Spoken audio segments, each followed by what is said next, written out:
4 বছর পর দেশে ফিরতেছি। জানি না এখন পরিবেশটা কেমন হয়েছে। সবাই হয়তো অনেক বদলে গেছে।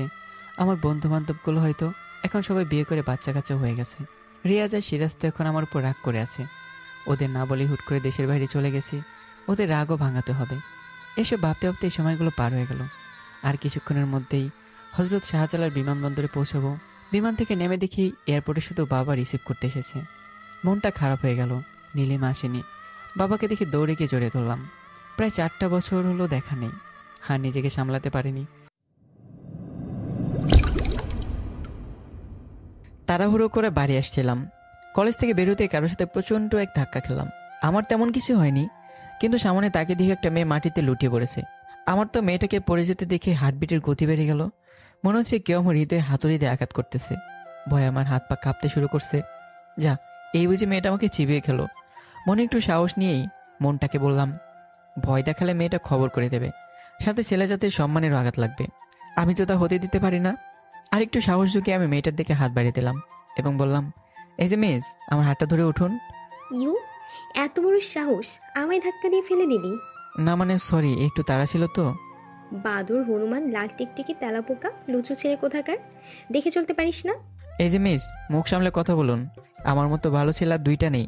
আপনি নিজেই তো আমার সামনে আসছেন। কি? হ্যাঁ তাই তো, পেতনির মতো দেখতে একটা। মনে হচ্ছে উগান্ডা থেকে আসছেন। হ্যান্ডসাম ছেলে দেখলে গায়ে পড়তে ইচ্ছে করে না? কি? আমি পেতনি?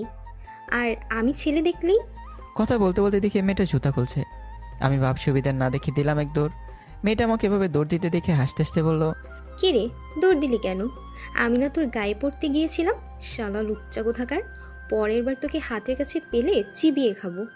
আমি দৌড়াতে দৌড়াতে মনে মনে বিড়বিড় করতেছি আর বলতেছি, আজ এক ফাড়া বেঁচে গেলাম, আর একটু হলে চিবিয়ে খেত। কি দজ্জাল মেরে বাবা। আপনাদের তো পরিচয় দেওয়া হলো না, তাহলে চলুন পরিচয়টাকে দিয়ে নেই। আমি হৃদয়, অনার্স প্রথম বর্ষে পড়ি। এই শহরের বিখ্যাত বিজনেসম্যান আশরাফ চৌধুরীর ছেলে আমি। আজকে প্রথম গিয়েছিলাম কলেজে, আর তখনই যা ঘটলো তা তো আপনারা সবই শুনলেন। বাড়ি আসতে না আসতেই চাচাতো বোন নীলিমা বলল, কিরে, কলেজ থেকে এত দ্রুত এলি যে? মনের মতো কাউকে পেলি না নাকি? কুত্তা তুই, ও না। পাবি কেমনে? তোরে তো কেউ পাত্তা দিল না। তুই চুপ করবি? এমন সময় আম্মু আসলো। এই তোরা সবসময় ঝগড়া করিস কেন? দু এক দণ্ড শান্তিতে থাকতে পারিস না? আম্মু দেখো না, তোমার ওই শালা ছাগলের 3 নাম্বার বাচ্চা সবসময় আমার সাথে ঝগড়া করার জন্য উঠে পড়ে লাগে। হ্যাঁ জানি তো, তুই তো ধোয়া তুলসী পাতা। আম্মু, হয়েছে, এবার খেতে আয়। তারপর দুপুরে লাঞ্চ করলাম। বাইরে প্রচণ্ড গরমতে শুয়েছিলাম। একটুবার চোখ খুলতে দেখি ওই মেয়েটা আমার সামনে দাঁড়িয়ে। আমি কিছু বলতে যাবো তার আগে মেয়েটা আমার গলা চেপে ধরলো। আমার দম বন্ধ হয়ে আসছে প্রায়। এই বুঝে মারাই যাব। শরীরের সমস্ত শক্তিতে দিলাম এক ধাক্কা। এমন সময় আমার ঘুমটা ভেঙে গেল। সামনে তাকে দেখি নীলিমা ফ্লোরে পড়ে আছে। ও মা, কোমরটা আজ বুঝি গেল। এই হনুমানটা আমায় ধাক্কা মেরে ফেলে দিল। নীলিমা চেঁচাচেঁচিতে বাড়ির সবাই আমার রুমে এসে হাজির। সবাই নীলিমাকে এই অবস্থায় দেখে অবাক। নীলিমা আমার মাকে উদ্দেশ্য করে বলল, দেখো না বড় আম্মু, আমি একটু অঙ্ক বুঝে নিতে এসেছি, ডাকতে এসে আমায় ধাক্কা মেরে ফেলে দিল। আমি এতক্ষণে বুঝতে পারলাম যে আমি স্বপ্ন দেখছিলাম।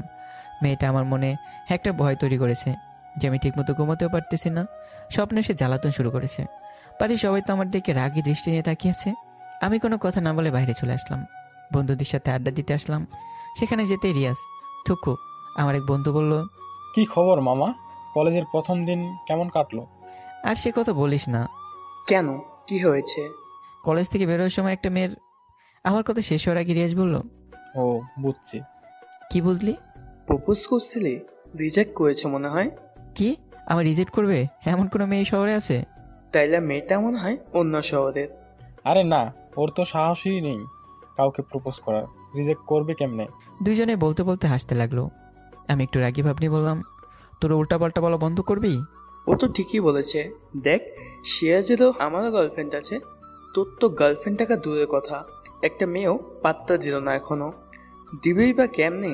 ভিতর ডিম একটা। এমন কোনো মেয়ে আছে যে আমায় রিজেক্ট করবে? আমি শুধু প্রেম করতে চাই না, তাই আর কি। একটু হিরো হিরো ভাব নিলাম। ও রিয়েলি? তাহলে ওই মেয়েকে প্রপোজ কর, যা, দেখি কেমন রাজি হয়। আমি রিয়াজের কথায় সামনে তাকে দেখি কিছু দূরে একটা মেয়ে রাস্তার পাশে দাঁড়িয়ে আছে। আমি তো পড়ে গেলাম মাইন্ডকে চেপায়।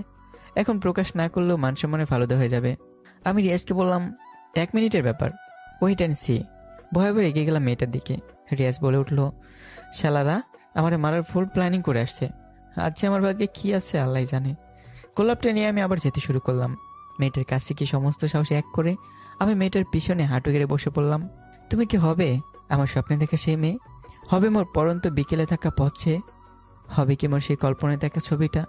তোমার ছোঁয়ায় পাবে যে আকাশ পূর্ণতা। তুমি কি কি কি কি কি বলা শেষ হওয়ার আগে মেয়েটা ঘুরে তাকালো। আমি যা দেখলাম তার জন্য মোটে প্রস্তুত ছিলাম না। এটা তো কলেজের সেই মেয়েটা। ইউ, সেদিন আমায় বললি যে আমি পেতনি, ছেলে দেখলে গায়ে পড়তে ইচ্ছে করে, তাই না? আর আজ আমাকে প্রপোজ করছিস? না ইয়ে মানে ইয়ে মানে কি? না মানে আমি বুঝতে পারিনি যে আপনি ওটা। ও, রাস্তায় সুন্দর মেয়ে দেখলেই এভাবে প্রপোজ করিস নাকি? তোর মতো ছেলেরে এই রিনি চেনা আছে। আমি মনে মনে বললাম, ও তাহলে মেয়েটির নাম রিমা। আসলে তা না। তো কি? খুব প্রেম করার স্বাদ না? না মানে না মানে কি? দ্বিতীয়বার আমার চোখের সামনে দেখলে তোকে থাপড়িয়ে দাঁত ফেলে দেবো। আচ্ছা, কথাটা বলে আমি চলে আসতে যাব, তখন বলে উঠলো আবার, এই যে ছোড়া, শোন। হ্যাঁ আপু বলুন। ওই ছোকরা, আমি তোর কোন কালের আপু হই রে? নাক সোজা এমন এক ঘুষি মারবো না, বাঙ্গালার পাঁচের মতো মুখখানা হয়ে যাবে। না মানে আপু, তাহলে কিভাবে ডাকবো? ওই হারামজাদা, লাল টিকটিকি হনুমান, সাদা চামড়া বাদর, আবার আমায় আপু বলিস? আমাকে কি দেখে বুড়ি মনে হয়? না না, তা হবে কেন? তবে কি? সেটা বললে রাস্তা থাকবো না মনে হয়। না বললে তোরে জ্যান্ত পুঁতে ফেলবো এখানে। না না, বলতেছি আপনি খুব ভালো, দেখতে খুব সুন্দর, ছেলেরা আপনারে দেখলে গায়ে পড়তে ইচ্ছে করে। মনে মনে বলতে থাকলাম, উনি যেন কচি খুকি, এমন ভাব করছে যেন ছোট্ট বাচ্চার মুখ থেকে ফিডার পড়ে গেছে। শালা আস্ত একটা ছাগলের 3 নম্বর বাচ্চা। এবার যা। আমি চলে আসতে যাব, তখন আবার শালা শাকচুনিটা ডাক দিল। আমার মনে হয় ঝাল লবণ লাগিয়ে চিবিয়ে খাবে। আমি ঘুরিয়ে বললাম, হ্যাঁ ম্যাম বলুন। ওই, আমার নাম রিমি, আমারই রিমি বলে ডাকবি। আচ্ছা ডাকবো। তখন কি যেন বলতেছিলি হাঁটু গেড়ে? কই না তো, ওটা মুখ ফুসকে বলে দিয়েছি। আবার বল হাঁটু গেড়ে। না মানে কি মানে ঠাটিয়ে এক চর মারবো না, বলবি? বলছি। আমি আবার হাঁটু গেড়ে চোখ বন্ধ করে বলতে শুরু করলাম, তুমি কি হবে আমার স্বপ্নে দেখা সেই মেয়ে? হবে মোর পরন্ত বিকেলে থাকা পথে? হবে কি মোর সে কল্পনায় থাকা ছবিটা? তোমার ছোঁয়ায় পাবে যে আকাশ পূর্ণতা। তুমি হবে কি মোর হাতে হাত রেখে পথ চলা? তুমি কি হবে মোর সেই না বলা কথাগুলো? তুমি কি হবে মোর রোজ ঝগড়া করার সাথী? হাতে হাত দিয়ে পারবে কি অজানার হাঁটি? শুধু একটিবার সাহস করে ধরো মোর এই হাত, আমি নিমিষেই করে দেবো সব বাধা বরবাদ। ভালোবাসি তোমায় নিজের থেকেও বেশি, তোমার আসে অন্তরালে বারবার আমি ভাসি। আমি মনে মনে ভাবছিলাম, এই বুঝি জুতার বাড়ি খেলাম। কিন্তু রিমির কথায় চোখ খুললাম। বাবা, প্রপোজ তো ভালোই করতে পারিস। এ পর্যন্ত কটা মেয়েকে প্রপোজ করেছিস? না মেরে পা ভেঙে দেব। একটাও না। সত্যি তো, মিথ্যা হলে তোর খবর আছে। রিমি ফুলটা আমার হাত থেকে নিয়ে বলল, যা দূর হ। আমি একটা শান্তির নিঃশ্বাস ফেলে সামনে এগোতে থাকলাম। ভয় হচ্ছে এই পেতনিটার জন্য আবার ডাক দেয় না। না, ডাক দিল না। আমি বন্ধুদের দিকে যাচ্ছি আর মনে মনে বলছি, আজ মান সম্মানের ফালুদা হয়ে গেল, কিছু আর বাকি থাকলো না। বন্ধুদের কাছে যেতে রিয়াজ বলে উঠলো, কিরে কি এমন জাদু করলি যে মেয়েটা রাজি হয়ে গেল এক প্রপোজেই? আমি মনে মনে বললাম, বাহ, এরা তাহলে আসল ব্যাপারটা বুঝতে পারেনি, ভালোই হয়েছে। কিরে বল, কি বিড়বিড় করছিস? আমি একটু হিরের মতো ভাব নিয়ে বললাম, বুঝতে হবে, আমার দিকে তো সব মেয়েরাই ক্রাশ খায়, শুধু পাত্তা দেয় না তাই। বুঝছি, তো ট্রিট কিন্তু চাই মামা। হবে, সবই হবে, কয়েকদিন পরেই দিব। আচ্ছা, বাড়ি যাব, তোরা থাক, একটু কাজ আছে। আমি বললাম, আমি বাড়ি যাব, থাক। মাথাটা ধরেছে। রাস্তায় আস্তে আস্তে মনে হলো দুপুরে সেই ঘটনার কথাটা। বাড়ি না গিয়ে নীলিমাকে সরি বলতে হবে। আমি সে সোজা নীলিমার রুমে গেলাম, দেখি নীলিমা ঘুমিয়ে আছে। আমি বিছানার পাশে গিয়ে বসলাম। আমি বসতে না বসতেই নীলিমা ধরফড়িয়ে উঠে বলল, ভাইয়া তুই? দুপুরের ঘটনাটার জন্য দুঃখিত, আমি ঘুমের মধ্যে বুঝতে পারিনি। না ভাইয়া, আমার তেমন কোনো ব্যথা লাগেনি। আমি দেখি নীলিমার কপালে ব্যান্ডেজ। তাড়াতাড়ি বললাম, মাথা কাটলো কেমনে? না ভাইয়া, বল কেমনে? তখন ফ্লোরে পড়ে গিয়েছিলাম, মাথাটা ভারী লাগছিল। ইস, আমার জন্য কত কষ্ট পাইছিস। ওষুধ লাগিয়েছিস? হ্যাঁ, বড় আম্মু লাগিয়ে দিয়েছে। আচ্ছা, তখন কি যেন অঙ্কের নাকি সমস্যা বলছিলি? একটু পর আমার রুমে আসিস, আমি বুঝিয়ে দেবো নি। আচ্ছা। আমি ফ্রেশ হয়ে বিছানায় শুয়েছিলাম। কখন যে ঘুমিয়ে গেছিলাম বুঝতে পারিনি। হঠাৎ বুকের উপর ভারী কিছু অনুভব করলাম। আমি চোখ খুলে দেখি নীলিমা আমার বুকের উপর মাথা রেখে শুয়েছে। আমি রাগে একটু উচ্চস্বরে বললাম, এ কি নীলিমা? নীলিমা চট করে উঠে খাটের পাশে দাঁড়িয়ে বলল, না মানে না মানে কি? হ্যাঁ, দেখলাম তুমি ঘুমিয়ে আছো তাই। তাই কি তোমার বুকের উপর শুয়েছিলি কেন? না এমনি। এমনি মানে? ওয়েট, তখন তো তুই আমাকে ডাকতে এসে তোকে ধাক্কা দিয়ে ফেলে দিয়েছিলাম। তোর তো দূরে থেকে ডাক দেওয়ার কথা, আমার কাছে এসে কি করছিলি? না মানে কি বল? তোমাকে কিস করতে গেছিলাম। নীলিমা এক কথা বলে রুম থেকে দৌড়ে বের হয়ে গেল। আমি থ মেরে দাঁড়িয়ে আছি। মেয়েটা বলে কি আমাকে কিস? ও কি পাগল হয়ে গেল নাকি? কিছুদিন যাবৎ কেমন যেন আজব আজব ব্যবহার করছে। শীঘ্রই পাবনা পাগলাগারোতে না পাঠালে হয় না। আমি ওসব কিছু না ভেবেই রাতের খাবার খেয়ে ঘুমিয়ে গেলাম। কাল তো আবার কলেজে যেতে হবে, ওই পেতনিটা তো আবার জ্বালিয়ে মারবে। পরদিন একটু সকাল সকাল ঘুম থেকে উঠলাম। মা তো আমাকে দেখে বলেই দিল, কিরে নবাবজাতা, এত সকালে উঠেছিস? আজ কোন দিকে সূর্য উঠেছে? মা তো এখন কি করবেন শুনি? ফ্রেশ হয়ে খাওয়া দাওয়া করে কলেজ যাব। তোর তো কলেজ 10টায় শুরু হয়, এত সকালে গিয়ে কি করবি? একটু কাজ আছে। কি এমন কাজ এত সকালে? আমি এখন কি বলবো বুঝতে পারতেছি না। আমতামতা করে বললাম, রিয়াজ যেতে বলেছে, কি জানি দরকার ওর। ও তা যা। আজ প্রথম মাকে মিথ্যা কথা বললাম, খুবই খারাপ লাগছে। কিছু বলা ছিল না যে, আর কিছু না বললে মা ছাড়বেই না। আমি নিজেও জানি না কেন আমি কলেজ যাচ্ছি এত সকালে। ব্রেকফাস্টটা করে আমি কলেজের উদ্দেশ্যে রওনা দিছি। কেন জানি মনে একটু ভয় ভয় লাগতেছে। যদি সামনে মেয়েটা পরে আবার যে দজ্জাল মেয়ে, শাকচুন্নি একটা, আমাকে পেলে তো চিবিয়ে খাবে। আবার কেন জানি মেয়েটাকে দেখতে খুব ইচ্ছে করতেছে। মনে হচ্ছে ক্যাম্পাসে গেলে মেয়েটা দেখা পাবো, তাই তো এত সকালে বেরিয়ে পড়লাম। আমি এসব কথা ভাবতে ভাবতে কলেজে পৌঁছে গেলাম। এসে পুরো ক্যাম্পাস তন্ন তন্ন করে খুঁজলাম, সে তো নেই। নিজেকে মনে মনে গালি দিতে দিতে ঘাসের উপর বসলাম। আর মনে হয় বসে থেকে কি যেন ভাবছিলাম, হঠাৎ কারো কণ্ঠে আমার হুঁশ ফিরল। কি রে, তুই এত সকালে? না মানে আপনি এত সকালে? কলেজে কিছু ফাইল জমা দিতে হতো, একটু সকালে এসেছি তাই। তুই এখানে কি করছিস? আবার কর্মীকে পটাতে আছিস নাকি? এমন করতে দেখলে মেরে হাত পা ভেঙে দেব। কেন? কেন মানে? দ্বিতীয়বার আবার কোনো মেয়েকে প্রপোজ করতে গেলে তোর খবর আছে। আমার ইচ্ছে আমি করব, যাকে খুশি তাকে প্রপোজ করব। তবে রে, দাঁড়া। রিমি সামনে পড়ে থাকা একটা লাঠি হাতে তুলে নিল। আমি তা দেখিয়ে দিলাম তোর। রিমি আমাকে এভাবে দৌড়ানো দেখে বলল, ওই দাঁড়া, আবার কোন মেয়েকে প্রপোজ করবি না? করাচ্ছি তোর প্রপোজ। বেঁচে থাকলে প্রপোজ কেন, কোনো মেয়ের সামনেই যাব না। রিমির কথাগুলো শুনছে আর হাসছে। আমি একটু দূরে গিয়ে দাঁড়িয়ে গেলাম। মেয়েটাকে হাসলে খুব সুন্দর লাগে, কি যেন একটা আকৃষ্ট করে তার দিকে। সেদিন ক্লাসে আমি পিছনের দিকে একটা ব্রেঞ্চে বসেছি। রিয়াজ আমায় দেখে বলল, কি রে, আজ সূর্য কোন দিকে উঠেছে? রোজ তো বলি আমাদের সাথে এসে পেছনে বস, কখনো তো বসিস না, আজ হঠাৎ? না ভাবলাম আজ তোদের সাথে বসবো। হঠাৎ রিয়াজ রিমির দিকে চোখ পড়তেই বলল, ও বুঝতে পারছি ব্যাপারটা, মেয়েটাও পিছনে। তো মামা, পার্ক থাকতে ক্লাসরুমে প্রেম, বাহ। রিয়াজ চুপ করবি? আচ্ছা মামা, ট্রিটটা পেলেই আর কিছু বলবো না। আচ্ছা সন্ধ্যায় দেব, সবাই আড্ডাখানে চলে আসিস। ক্লাসে এসে আমি যখন বেরিয়ে আসছিলাম তখন ঠিক রিমি ডাক দিল। আমি দাঁড়িয়ে গেলাম, না দাঁড়িয়ে উপায় নেই, কারণ শাকচুনিটা আবার কি করে ভাবতেই ভয় লাগে। রিমি আমার সামনে এসে দাঁড়ালো। এমন সময় রিয়াজ বলে উঠলো, সন্ধ্যাবেলা ঠিক মতো পাই যেন। কিসের ট্রিট দিচ্ছিস ওদের? না মানে মানে কি? আমায় সরাসরি বল, কিসের ট্রিট? আমি রিলেশনে গেছি তো, সেই খুশিতে ট্রিট দিচ্ছি। কি? কার সাথে? কখন? কবে থেকে? আমার সামনে দাঁড়িয়ে থাকা মেয়েটার সাথে। আমি তোর সাথে কবে রিলেশন শুরু করলাম? না মানে আর মানে করতে হবে না, এই কাগজটা ধর। রিমি আমার হাতের ভেতর একটা কাগজ গুঁজে দিল। আমি কিছু বুঝতে না পেরে বললাম, কিসের কাগজ? বাহ, আমার সাথে রিলেশনে গেছিস বলে রাতে ঠিক 12টার সময় কল দিবি, ওটাতে আমার নাম্বার আছে। 1 মিনিট যেন কম বেশি না হয়। আচ্ছা। কলেজ থেকে সরে এলাম, বিকেলে আড্ডাখানে গেলাম। তাদের ট্রিট দিয়ে রাতে ফিরতে একটু দেরি হলো। রুমে আসার সময় নীলিমার রুমে একটা উকি দিলাম, ডাইনিটা কি করে দেখলাম রুমে নেই।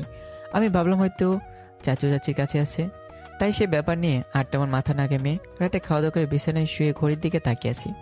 কখন 12টা বাজে। হঠাৎ 11টা 50 নীলিমা ফোন থেকে কল আসলো।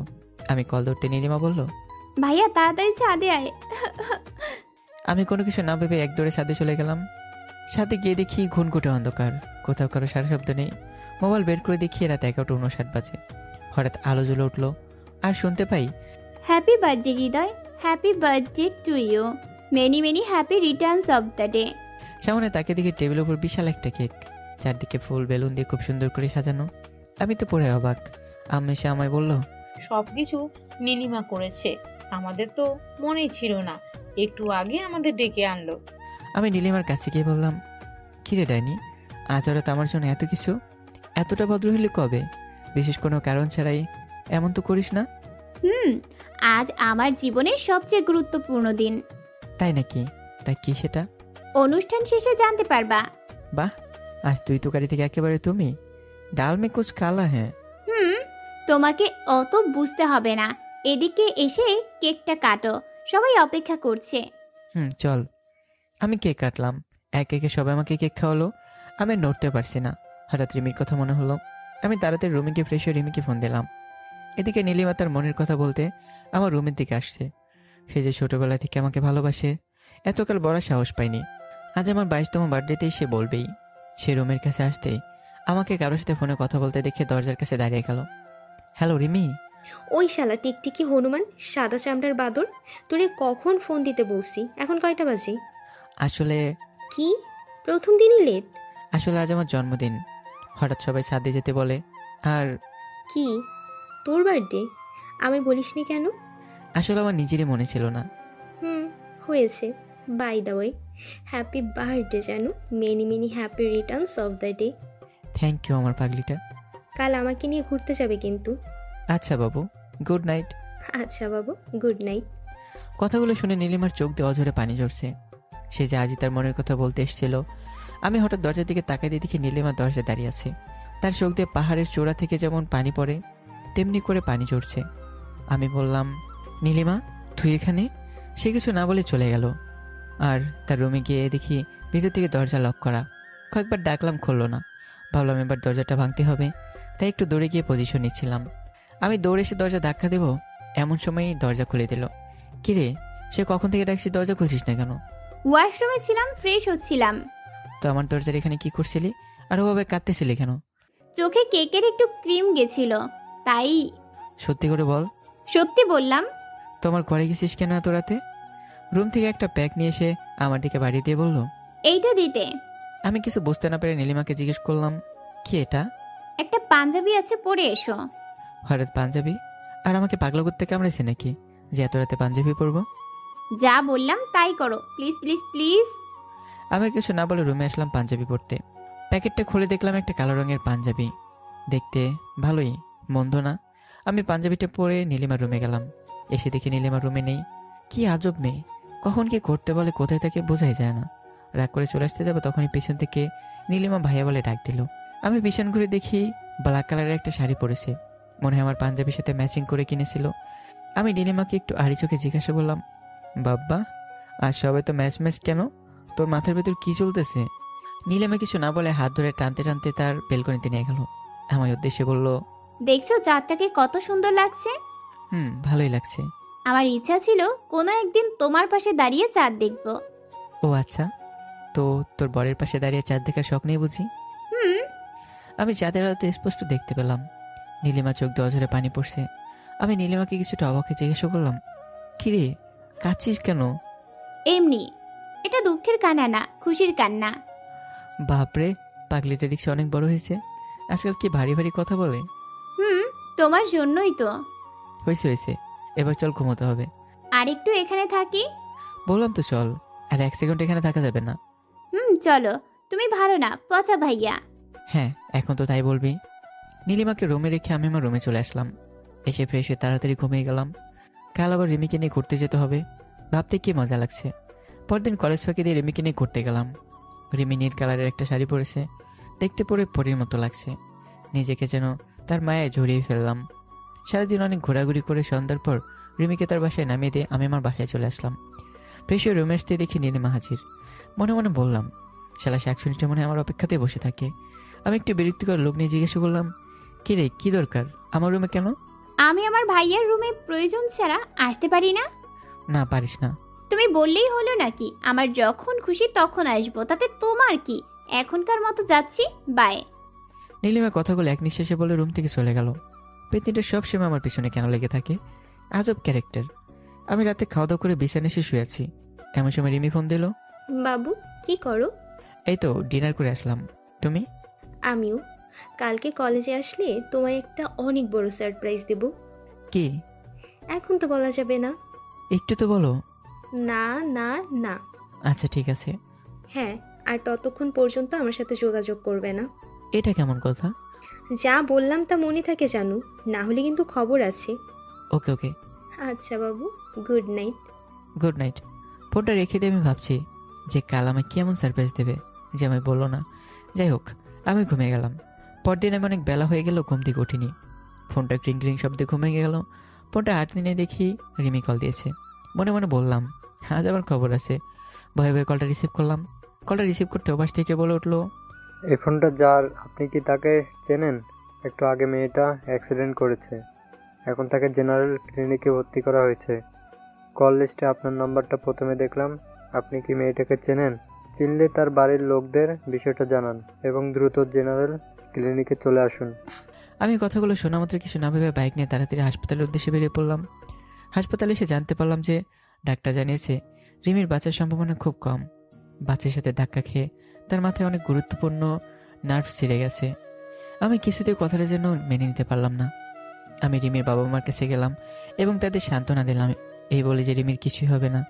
রিমির মা হঠাৎ আমাকে জিজ্ঞাসা করায় যে আমি কে। একটু আমি ভেবে চাকা খেয়ে যাই। আমি কিছু বলার মতো খুঁজে না পেয়ে রিমির ফ্রেন্ডের পরিচয় দিলাম। সেদিন সারা রাত ওখানেই ছিলাম। সন্ধ্যায় ডাক্তার জানালো রিমি মারা গেছে। আমি পুরোপুরি নিস্তব্ধ হয়ে যাই। আমি এই কথা কোনোভাবে বিশ্বাস করতে পারছিলাম না। রিমি আমাকে কখনো ছেড়ে যেতে পারে না। তার তো আমার সাথে থাকার কথা ছিল। সে তো আমার সাথে আজকে ঘুরতে যেতে চেয়েছিল। সে তো আমাকে সারপ্রাইজ দিতে চেয়েছিল। আমি ছুটে গেলাম সেই অ্যাক্সিডেন্টের জায়গায়। রক্তে পুরো রাস্তা লাল হয়ে আছে। আমি রাস্তার উপর বসে চিৎকার করে কাঁদতে শুরু করলাম। হঠাৎ লক্ষ্য করলাম রাস্তার পাশে একটা খামে বড়ানো রক্তাক্ত বক্স পড়ে আছে। আমি রেগে বক্সটা নিয়ে খুলে ফেললাম। বক্সটাতে একটা ঘড়ি, পাঞ্জাবি, পায়জামা রয়েছে। একটা চিরকুটও দেখতে পেলাম। আমি তাড়াহুড়ো করে চিরকুটটা খুলে পড়তে শুরু করলাম। প্রিয়তম হৃদয়, সেদিন প্রথম যেদিন প্রপোজ করেছিলে সেদিনই তোমাকে আমার মনটা দিয়ে ফেলেছিলাম, কিন্তু কোনো এক অজানা বাধার কারণে তা বলতে পারিনি। কিন্তু আজ তোমায় সকল বাধা পেরিয়ে বলতে চাই, আমিও তোমায় ভালোবাসি। তোমার হাতটি ধরে সারা জীবন কাটিয়ে দিতে চাই। তুমি থাকবে তো সারা জীবন আমার পাশে? দেবে কি তোমার হাতটা শক্ত করে ধরার অধিকার? এটি তোমার রিমি। আমি চিঠিটা পড়ে নিজেকে আটকাতে পারলাম না। রাস্তার পাশে চিৎকার করে কাঁদতে থাকলাম। পরদিন দুপুরে রিমির মাটি দিতে গিয়ে নিজেকে আরও নিয়ন্ত্রণের বাইরে ফেললাম। এরপর কিছুদিন কেটে গেল এইভাবে। আমি দিন দিন আরও রিমির মাঝে ডুবে যেতে লাগলাম। কলেজে আর যাই না। রাতে কখন বাসায় ফিরি তারও ঠিক থাকে না।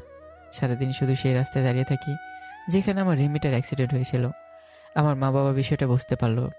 আমি একদিন রাতে বাড়ি ফিরতে বাবা মাকে বলল, এত রাতে কেন? কই ছিলে এতক্ষণ? আমি বাবাকে ছোটবেলা থেকে খুব ভয় করি। আমতামতা করে বললাম, না মানে বন্ধুদের সাথে আড্ডা দিচ্ছিলাম তো। এখন থেকে সন্ধ্যায় বাসায় আসবি। আচ্ছা বাবা। আর শোন, কাল সারাদিন গাড়ি থেকে বের হবি না। কিন্তু কেন? কাল তোর বিয়ে। মানে কিভাবে? কার সাথে? নীলিমার সাথে। ও তো আমার চাচাতো বোন। আর পিচ্ছি একটা মেয়ে, কেবল ইন্টারে পড়ে। আমারও তো পড়াশোনা শেষ হয়নি। ওসব নিয়ে তোকে ভাবতে হবে না। কার বাসায় থাকবে বাস। কিন্তু বাবা। চুপ, আর একটা কথা শুনতে চাই না। হ্যাঁ। আমি আর কিছু না বলে আমার রুমে চলে এলাম। রাগে মাথাটা ঝিমঝিম করছে। সোজা নীলিমার রুমে গেলাম। গিয়ে দেখি নীলিমা ঘুমিয়ে আছে। আমি তাই কিছু না বলে আমার রুমে চলে আসলাম। আমি আর এসব কিছু দেখতে পারছি না, তাই ফ্রেশ হয়ে ঘুমিয়ে গেলাম। পরদিন সকালে দরজায় ধাক্কা থেকে শব্দে ঘুমিয়ে গেল। দরজা খুলতে দেখি বাড়ি ভর্তি মেহমান। আমি আর কিছু না বলে হাজারো অনিশ্চয় থাকা সত্ত্বেও রেডি হলাম। সব নিয়মকানুন মেনে বিয়েটাও শেষ পর্যন্ত হয়ে গেল। আমি আমার ফ্রেন্ডের সাথে সাথে আড্ডা দিচ্ছি। তাদের সাথে হাসি তামাশা করতে করতেই রাত 10টা বেজে গেল। রিয়াজ বলে উঠল, ওই শালা সারা রাত কি আমাদের সাথে কাটাবি নাকি? ঘরে বউ আছে, যা। না আমি যাব না। আমি শুধু রিমিকে ভালোবাসি। আমি যেতে পারবো না। যে নেই তার কথা হবে আর কি লাভ হবে? যা, নীলিমা অপেক্ষা করছে। তোরা বেশি কথা বললে তোদেরকে এখান থেকে পাঠিয়ে দেবো। চুপ কর। এভাবে আরও 3 ঘন্টা কেটে গেল। রাত 1টা বাজে। হঠাৎ পেছন থেকে বাবা বলে উঠল, হৃদয়, তুই এখনও রুমে যাসনি? এখানে নীলিমা তোর জন্য বসে আছে। হ্যাঁ বাবা, এক্ষুনি যাচ্ছি। আমি কথাটা বলে দ্রুত রুমে চলে আসলাম। এসে দেখে নীলিমা এক হাত ঘোমটা টেনে বসে আছে। আমাকে দেখে সালাম করতে এগিয়ে আসলো। আমার কাছে আসতেই বললাম, সালাম করতে হবে না। আর তোকে প্রথমে বলে দেই, আমি শুধু আমার জীবনে একজনকে ভালোবেসেছি, সেটা হলো রিমি। আর কাউকে ভালোবাসতে পারবো না। সো আমার থেকে দূরে দূরে থাকবি, কাছে আসার চেষ্টা করবি না বলেও। নীলিমা কথাগুলো শুনে রুম থেকে বের হয়ে গেল। কিছুক্ষণ পর নীলিমা একটা দাঁড়িয়ে এসে বলল, শরীয়ত মোতাবেক আজ থেকে তুমি আমার স্বামী আর আমি তোমার স্ত্রী। সো আজ থেকে তুমি শুধু আমার। অন্য কাউকে ভালোবাসার কথা বললে এক কোপে ঘাট থেকে মুন্ডুটা নামিয়ে দেব। পাটা সামনে বাড়িয়ে দাও, সালাম করব। দেখ, এটা কিন্তু ঠিক হচ্ছে না। আমি বললাম না আমি এভাবে মানি না। আমি তোকে কখনোই ভালোবাসতে পারবো না। কিভাবে ভালোবাসা আদায় করতে হয় সেটা এই নীলিমা খুব ভালোভাবেই জানে। এবার সালাম করতে দেবে নাকি?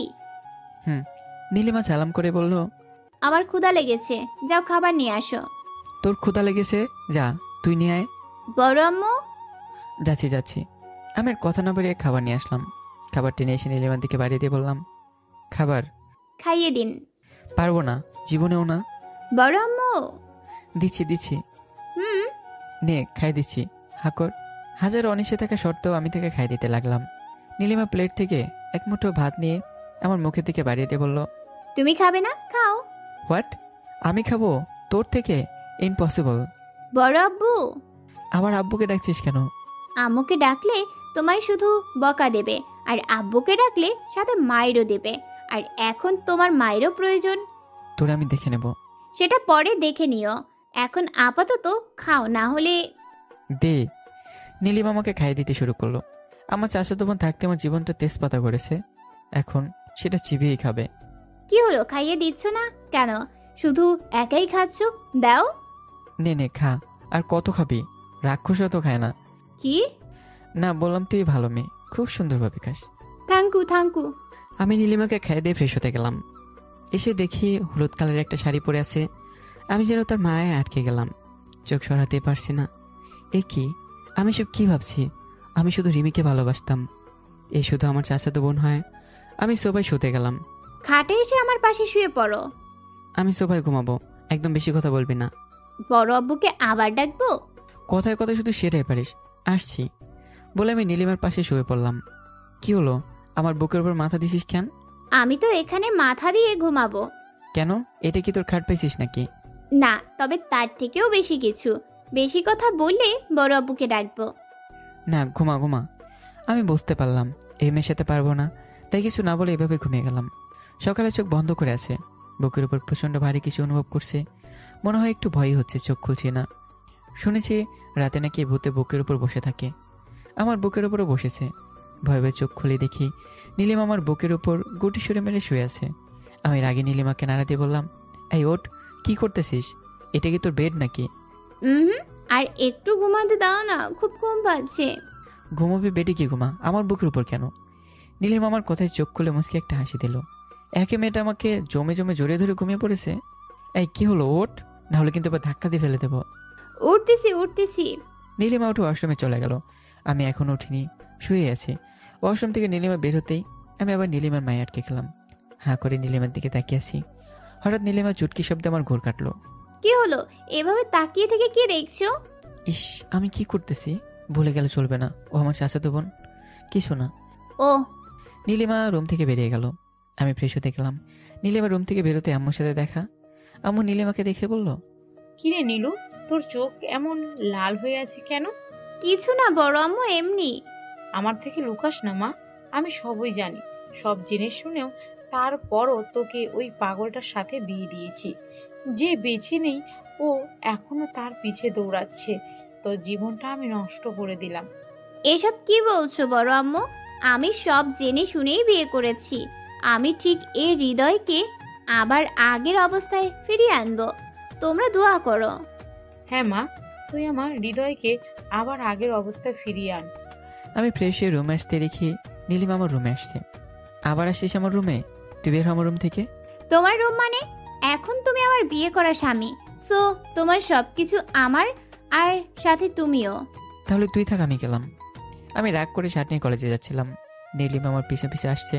ডাইনিংয়ে আসতে মা বলে উঠলো, কই যাচ্ছিস? খেয়ে যাবি না? ঘরে তো আর বসে থাকলে চলবে না, বাইরেও যেতে হবে। এসব কি ধরনের কথা হৃদয়? মায়ের সাথে কেউ এভাবে কথা বলে? এক থাপড়ে দাঁত ফেলে দেবো। না মানে কলেজে যাচ্ছি। খেয়ে যা বাবা। কলেজের ক্যান্টিন থেকে খেয়ে নেব। কলেজে একটু কাজ আছে, স্যার কিছু কাগজপাতি নিয়ে যেতে বলেছে। আচ্ছা যা। আমি বাইরে যাব এমন সময় নীলিমা কই থেকে যেন আমার সামনে এসে দাঁড়ালো। এই কই যাচ্ছ? খেয়ে যাও। যেখানে যাই তোকে বলতে হবে কেন? খেয়ে যাও। আমি খাবো না, তুই আমার সামনে থেকে সর। ভালোই বলছি, খেয়ে যাও। না খেলে তুই কি করবি? কালকে রাতে কি বলছো মনে আছে? সব বড় আব্বুকে বলবো, তাহলে বুঝতেই পারছো কি হবে। চল খেতে যাচ্ছি। আসো। কিরে তুই বলে খাবি না, আবার আসলি কেন? না, ভাবলাম একটু খেয়ে গেলে দেরি হলে কিছু হবে না। আচ্ছা খেয়ে যা। নীলিমা তুই ওর সাথে গিয়ে বসো। আমি খেতে শুরু করেছি, হঠাৎ নীলিমা বলে উঠলো, এসব কি বলতেছো বাবা মার সামনে? তারা কি মনে করবে? কি হয়েছে রে মা? মা, তোমার ছেলে বলতেছে যে সে নাকি আমাকে খাইয়ে দিবে। তোমাদের সামনে বলো, এসব কি বলতেছে? দে দে খাইয়ে দে। আমিও তোমার বড় আম্মুকে তো এখনো খাইয়ে দেই মাঝে মাঝে। এসব নতুন করে সামনে কি বলছো? কেন মা, মেয়েকে আপনাদের মেয়ে মনে হয় না? আমার সামনে বলতে কি হবে? বড় আপু কত রোমান্টিক, আর তার ছেলেটা একটা হয়েছে কি জানো? আমি এসব কেমন কখন বললাম? ও মিথ্যে বলছে আম্মু। দেখো দেখো, বড় আব্বু বড় আম্মু তোমাদের সামনে আমাকে মিথ্যুক বলতেছে। তোর এত বড় সাহস আমার বৌমাকে মিথ্যুক বলিস? সত্যি আব্বু মিথ্যে বলছে, আমি কিছুই বলিনি। আমি ওকে কিছুতেই খাই দেবো না। আর জানো আব্বু, তোমার ছেলে আমাকে কাল সারা রাত বকেছে, বলেছে ওর কথা মতো না চললে নাকি এ বাড়ি থেকে বের করে দেবে। হৃদয় মা, ওর মানিব্যাগটা আর বাইকের চাবিটা কিনে নাও। যতক্ষণ পর্যন্ত ওর বৌমার রাগ ভাঙবে না ও কিছুই পাবে না। বললাম তো আমি ওকে খাই দিতে পারবো না, পারবো না। বৌমা রাগ ভাঙা না হলে তোর খবর আছে। আব্বু আচ্ছা সরি, ভুল হয়ে গেছে। এভাবে হবে না, কান ধরে উঠবস করতে হবে। কি আব্বু আম্মু সামনে? আব্বু আম্মু তো আমরা কিছু মনে করবে।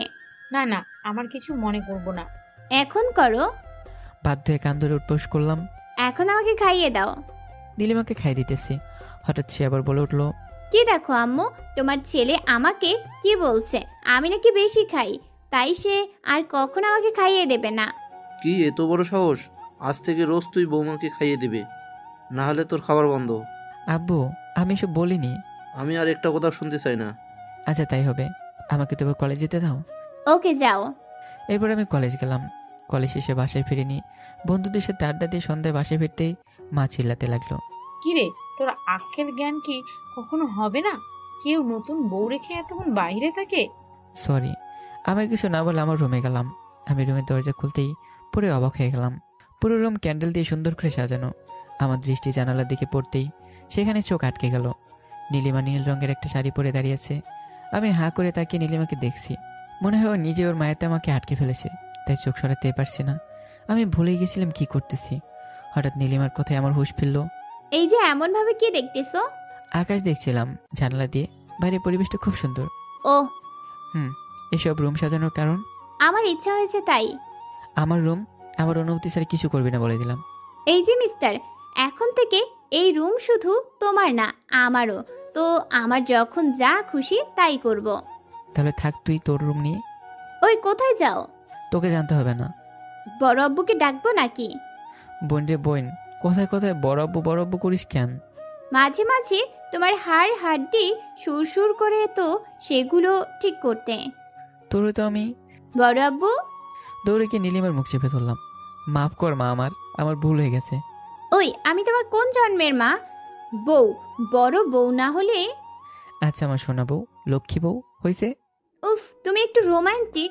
বড় আব্বু কত রোমান্টিক, তার পোলা একটা ঘাউড়া হয়েছে। অত রোমান্টিক হওয়া লাগবে না, ক্ষুধা লাগছে চল। হয়েছে। আমি রান্নাঘরের দিকে যাচ্ছি আর মনে মনে বলছি, সময় আসলে সব শোধ তুলে নেব। নীলুর বাচ্চা নীলু, একটু যে খাবার খেতে যাবো সেখানেও শান্তি নেই। এখন আবার ছোট্ট বাচ্চার মতো তাকে তুলে খাওয়াতে হবে। কতদিন যেসব চলবে আল্লাহ ভালো জানে। রাতে ডিনার শেষ করে রুমে আসলাম। শোন, আজ আমি সোফায় ঘুমাবো, এই ব্যাপার নিয়ে আর কোনো কথা বলবি না। আচ্ছা। আমি সোফায় শুয়ে আছি আর নীলিমা খাটে। ভাবতে অবাক লাগছে আমার এক কথাতে নীলু মেনে নিল, নাকি মনে অন্য কোনো ফোন দিয়ে আসছে আবার। যাই হোক, এত ভেবে কাজ নেই। আমি ঘুমিয়ে পড়লাম। মাঝরাতে বুকের উপর ভারী কিছু অনুভব করে চোখ খুললাম। দেখি নীলিমা আমার বুকের উপর শুয়ে আছে। এই মেয়েটা যে কি আমাকে জ্বালিয়ে মারলো। আমি নীলিমাকে আমার বুকের উপর থেকে সরাতে গেলাম, কিন্তু সেমনভাবে আমার শার্ট খামচে ধরে আছে, তার নখ দিয়ে আমার বুক যেন কেটে গেছে। আমি বাধ্য হয়ে ছাড়াতে না পেরে এভাবেই শুয়ে থাকলাম। সকালে ঘুম থেকে উঠে দেখি নীলিমা আগে উঠে গেছে। আমি আজ আর কোনো ঝামেলা করব না, ব্রেকফাস্টটা করে কলেজ যাব। কাল ব্রেকফাস্ট করা নিয়ে যা করেছে, তাই আমি ফ্রেশ হয়ে খাওয়া দাওয়া করে কলেজে গেলাম। এদিকে নীলিমা তার রুম থেকে বেরোতে আম্মুর সাথে দেখা হয়। দেখে আম্মু কফি নিয়ে আব্বু রুমে যাচ্ছেন। বড় আম্মু কফিটা আমারে দেন, আমি বড় আব্বুকে দিয়ে আসতেছি। না, নীলু, তোর কাজ করতে হবে না, আমি নিজেই করতেছি। বড় আম্মু দাও না, সমস্যা নেই। তাছাড়া বড় আব্বুর সাথে আমার কিছু কথাও আছে। আচ্ছা যা। কফিটা নিয়ে নীলু আব্বুর রুমে প্রবেশ করতে আব্বু বলল, কিরে মা, তুই এসব আনতে গেছিস কেন? না বড় আব্বু, সমস্যা নেই। আর তোমাকে আমার একটা কথা বলার ছিল। হ্যাঁ মা, বলো। ওনাকে বলে আমাকে তার কলেজে ট্রান্সফার করে আনতে বলো না একটু। হ্যাঁ, এখনই কথা বলতেছে। হুম। আর শোনো, কিছু বললে সোজা হয়েছে আমায় বলবে, আমি ওকে বুকিয়ে দেব। আমরা দুজনে মিলে বাদুরটাকে সোজা করব। আচ্ছা বড় আব্বু। রাতে খাবার খেতে বসছে, তখন আব্বু বলে উঠল, সব ঠিকঠাক মতো হয়েছে? হ্যাঁ, কাল থেকে কলেজে যেতে পারবে। আমি বেলকনিতে বসে আছি, নীলিমা কোত্থেকে যেন এসে আমার কোলে বসে পড়লো। এই তো, সমস্যা কি? একটা ছেলের করে এসে বসছিস, লজ্জা করে না? আমি বসতেই পারি, তুমি আমার স্বামী, এখানে লজ্জার কি আছে? বিয়ে হয়ে এখনো 2 দিন হয়নি, এমন ভাব করতেছিস যেন কত বছরের সংসার, নাকি পুরাতন অভ্যাস আছে? আমি কথাটা বলতে নীলিমা হঠাৎ উঠে গেল। অসহ্য, মেয়েটা খুব জ্বালায় আমারে। হঠাৎ পিছন থেকে কে যেন আমার কানটা ধরে টানছে। ঘুরতে দেখে আব্বু। হারামজাদা, তুই আমার বৌমাকে কি বলছিস? কই, কিছু বলিনি তো। না না বড় আব্বু, ও মিথ্যা বলছে। ও বলেছে যে আমি নাকি এই বাড়ির বউ হয়ে আসার পর থেকে নাকি খুব বেশি বেশি খাই, আর তোমরা নাকি সেই জন্য খুব তাড়াতাড়ি পথে বসবে। কি? না না আব্বু, বিশেষ করে আমি এগুলো বলিনি। হারামজাদা, তোর এত বড় সাহস! আর একদিন এমন কথা বললে এ বাড়িতে তোর খাওয়া বন্ধ। আব্বু। চুপ! আমি তোর আর একটাও কথা শুনতে চাই না। আমি চলে গেলাম, আমার কাছে আর যেন কোনো রিপোর্ট না আসে। আচ্ছা, এবার আমায় তুমি খাইয়ে দাও। পারবো না। তাহলে আবার বড় আব্বুকে ডাকি। এই না, আয় খাই দিচ্ছি। দাও। পরদিন সকালে ঘুম থেকে উঠে দেখি নীলিমা রুমে নেই। আমার কি তাতে? আমি ফ্রেশে ব্রেকফাস্ট করে কলেজের উদ্দেশ্যে যখন বাইক নিয়ে স্টার্ট দিব, তখন এই নীলিমা কোত্থেকে যেন হুট করে সে বাইকের পেছনে উঠে বসলো। কি হলো, বাইকে উঠলি কেন? বারে, কলেজে যাব না বুঝি? তুই রিক্সা নিয়ে যা। তুই থাকতে ও রিক্সা করে যাবে কেন শুনি? ওর যদি রিক্সা করে যেতে হয় তাহলে তোর আর এই বাড়িতে থাকতে হবে না। যাচ্ছি যাচ্ছি, ওরে নিয়ে যাচ্ছি। আসার সময় আবার নিয়ে আসবে কিন্তু, মনে যেন থাকে। আচ্ছা আচ্ছা। আমি নীলিমাকে নিয়ে বাইক স্টার্ট দিলাম। রাস্তায় ও আর আমার সাথে একটাও কথা বললো না। কলেজের কাছে আসতে নীলিমা বলে উঠলো, রাস্তার পাশে বাইকটা থামাও। কি হয়েছে? আমি এখান থেকে কলেজে হেঁটে যেতে পারবো, তোমার সাথে বাইকে ঢুকলে তোমার আবার খারাপ লাগবে। ও ভালো, যা হেঁটে যা। নীলিমা হেঁটে হেঁটে কলেজের দিকে যাচ্ছিল। আমি পাশের একটা দোকান থেকে 1 কাপ চা খেয়ে বাইক নিয়ে আবার কলেজের দিকে রওনা দিলাম। কলেজে এসে দেখি নীলিমাকে ঘিরে রয়েছে অনেক ছাত্রছাত্রী। সবাই নীলিমার সাথে হ্যান্ডশেক করছে, ছেলেদের সাথেও হ্যান্ডশেক করতেছে। ব্যাপারটা দেখে আমার মেজাজটা খারাপ হয়ে গেল, কিন্তু আমার তাতে কি? আমি দেখেও না দেখার ভান করে চলে গেলাম আমার ক্যাম্পাসের দিকে। একটা ক্লাস শেষ করার পর আমি আবার ক্যাম্পাসে এসে দেখি নীলিমা একটা ছেলের সাথে হেসে হেসে কথা বলছে। দেখে আমার কিছুটা রাগ হলেও আমি কিছু না বলে অন্যদিকে চলে গেলাম। কলেজ ছুটির পাওয়ার পর আমি নীলিমাকে না নিয়ে একা বাইক নিয়ে বাড়িতে চলে আসি। বাড়িতে ঢুকতেই, কি রে, তুই একা কেন? নীলিমা কই? ওরে নিয়ে আসার কথা মনে নেই। তুই বের হ আমার চোখের সামনে থেকে, এক্ষুনি যে নিয়ে আয় ওকে। যাচ্ছি। আমি বাইক নিয়ে রাস্তায় কিছুদূর যেতে দেখি নীলিমা দৌড়ে দৌড়ে আসছে। ওর পুরো শরীর কাদা মাখানো। আমাকে দেখে সে আমার সামনে এসে দাঁড়ালো। কি রে, কি হয়েছে? এমন হয়ে দৌড়ে আসতেছিস কেন? কুকুর। ও, তো একা আসতে গেলি কেন? একটা রিক্সা নিলেই তো হতো। আমার কাছে টাকা ছিল না। ও, আমারই তোকে টাকা দেওয়ার কথা হিসাব মতো, কিন্তু আমি নিজেই তো বেকার। বাবার টাকায় বসে বসে খাই, আবার বউ। কথাগুলো মনে মনে বললাম। আচ্ছা বাইকে ওঠ। নীলিমাকে নিয়ে বাসায় আসতেই আম্মু নীলিমাকে এই অবস্থায় দেখে বলে উঠলো, কি রে মা, তোর এই অবস্থা কেন? না মানে বড় আম্মু, না মানে কি বল আমায়। ওই যে কলেজের পাশে কাদা ছিল, আমি খেয়াল না করায় পা দিয়ে পিছলে পড়ে গেছি। আমি বুঝতে পারলাম নীলিমা কথাগুলো আমাকে বাঁচানোর জন্য বললো। দেখি দেখি এদিকে আয়, কোথাও লাগেনি তো? না বড় আম্মু, আমার রুমে গিয়ে ফ্রেশ হয়ে নি। নীলিমা রুমের দিকে চলে গেল। হৃদয়, আমায় বলছো কেন আম্মু? আমি তো কিছু করিনি। আমি আমার রুমে চলে আসলাম। রুমে এসে দেখে নীলিমা হলুদ কালারের একটা শাড়ি পেঁচে ওয়াশরুম থেকে বের হয়ে এসেছে। আমায় দেখে সে বলল, শাড়িটা আমায় পরিয়ে দাও না প্লিজ। পারবো না আমি, যেটা পারি না সেটা কেন করতে চাস? আচ্ছা থাক, লাগবে না, আমি চেঞ্জ করে আসতেছি। তার দরকার নেই, আয় এদিকে। আমি নীলিমাকে শাড়ি পরিয়ে দিচ্ছিলাম, এমন সময় হঠাৎ আম্মু চলে আসে রুমে। আয় তোরা খেতে আয়। কি বলবো বুঝতে না পেরে মাথা ঘুরিয়ে বুঝালাম আসতেছি। আম্মু চলে যেতে আমি নিজের মাথায় একটা চাটি মেরে বললাম, তোর জন্য আম্মু আমাকে আজ কি ভাবলো। কি ভাবলো মানে? এই যে আমি তোকে শাড়ি পরিয়ে দিচ্ছিলাম, আম্মু তা দেখলো। এমন ভাব করতেছো যেন পর স্ত্রীকে শাড়ি পরাতে গেছিলে। বলে যাস না আমি তোকে বউ হিসেবে মানি না। কথাটা বলা মাত্রই নীলিমা আমাকে ধাক্কা দিয়ে খাটের উপর ফেলে দিল। শার্টের কলারটা চেপে ধরে বলল, তুই না মানলে তোর বাপ মানবো। এদিকে আবার আম্মুটা এসে গেল, তাই দুজনে খেতে চলে গেলাম। যেতে যেতে আমি ভাবতেছি মেয়েটা সবসময় বাড়াবাড়ি করে, কখন যে কী করে কিছুই বোঝা যায় না। খাবার টেবিলে খেতে বসেছি, নীলিমা আমার সামনে বসেছে। শালা কি বজ্জাত মেয়ে, একটু পরপর ওর পা দিয়ে আমার পায়ে গুঁতো দিচ্ছে। আমি রাগে ওর দিকে তাকাতেই, এত রাগ করো কেন? কি হয়েছে রে মা? দেখো না বড় আম্মু, তোমার ছেলে আমাকে খাইয়ে দিতে চেয়েছে, আমি রাজি হইনি দেখে রাগ করেছে। খাইয়ে দিতে চেয়েছে তো দিতে দে, মানা করছিস কেন? আমি কিছু মনে করব না। আমার পপুলারটা এতদিনে সুবুদ্ধি হয়েছে। আমি সব কখন বললাম? আমি আর একটা কথাও বলতে চাই না, শুনতে চাই না, এক্ষুনি ওরে খাইয়ে দে। ধুর, শান্তি মতো খেতেও পারি না, এখন আবার কাউকে বাচ্চার মতো 3 বেলা খাই দিতে হয়। আয় এদিকে আয়। খাওয়া দাওয়া শেষে রুমে গেলাম। ফ্রেশ হয়ে সোফায় এসে ঘুমোতে যাব, এমন সময় নীলু বলে উঠলো, খাটে এসে ঘুমাও, না হলে কি? হ্যাঁ, না হলে বড় আব্বুকে বলে দেব যে তুমি আমাকে না নিয়ে চলে আসছো। যাচ্ছি বাবা যাচ্ছি। আমি তোমার বাবা না, বউ, বলো বউ। আচ্ছা আচ্ছা বউ। আমি কিছু না বলে বিছানায় গিয়ে ঘুমিয়ে পড়লাম। মাঝরাতে ভারী কিছু অনুভব করায় আজও চোখ খুলে দেখে নীলিমা আমার বুকের উপর গুটিসুটি হয়ে শুয়ে আছে। কিছু না বলে আমি অভাবে ঘুমিয়ে গেলাম। সকালে ব্রেকফাস্ট করে নীলিমাকে নিয়ে কলেজে গেলাম। কলেজ শেষ হওয়ার পরেই আমি বাইরে বের হয়ে এসে দেখি রাস্তার পাশে একটা ফুচকার দোকানে কালকের ওই ছেলেগুলোর সাথে দাঁড়িয়ে নীলিমা ফুচকা খাচ্ছে। দেখে আমার মাথার ভেতর রক্ত টকবক করে উঠলো। কোনো কিছু না ভেবে আমি দ্রুত নীলিমার দিকে হেঁটে যেতে লাগলাম। নীলিমার কাছে পৌঁছে কিছু না বলেই ওর গালে একটু কষে চড় মারলাম। কলেজে পড়াশোনা বাদ দিয়ে নষ্টমী করতে আসিস তাই না? ওই তো আমার স্কুল ফ্রেন্ড, অনেকদিন পর দেখা হলো, তাই একটু কথা বলছিলাম। আমি কিছু না বলে বাইক স্টার্ট দিলাম। নীলিমা পিছনে এসে বসলো। পুরো রাস্তায় আর কথা হয়নি। বাসায় এসে ফ্রেশ হয়ে আমি বন্ধুদের সাথে আড্ডা দিতে চলে গেলাম। রাতে বাসায় ফিরে খাওয়া দাওয়া করে বিছানায় শুয়ে আছি।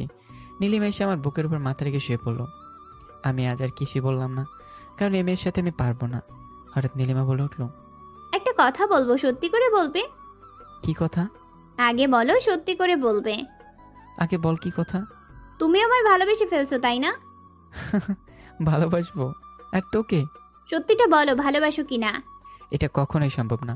তোকে বলছি না, আমি রিমিকে ছাড়া আর কাউকে ভালোবাসতে পারবো না।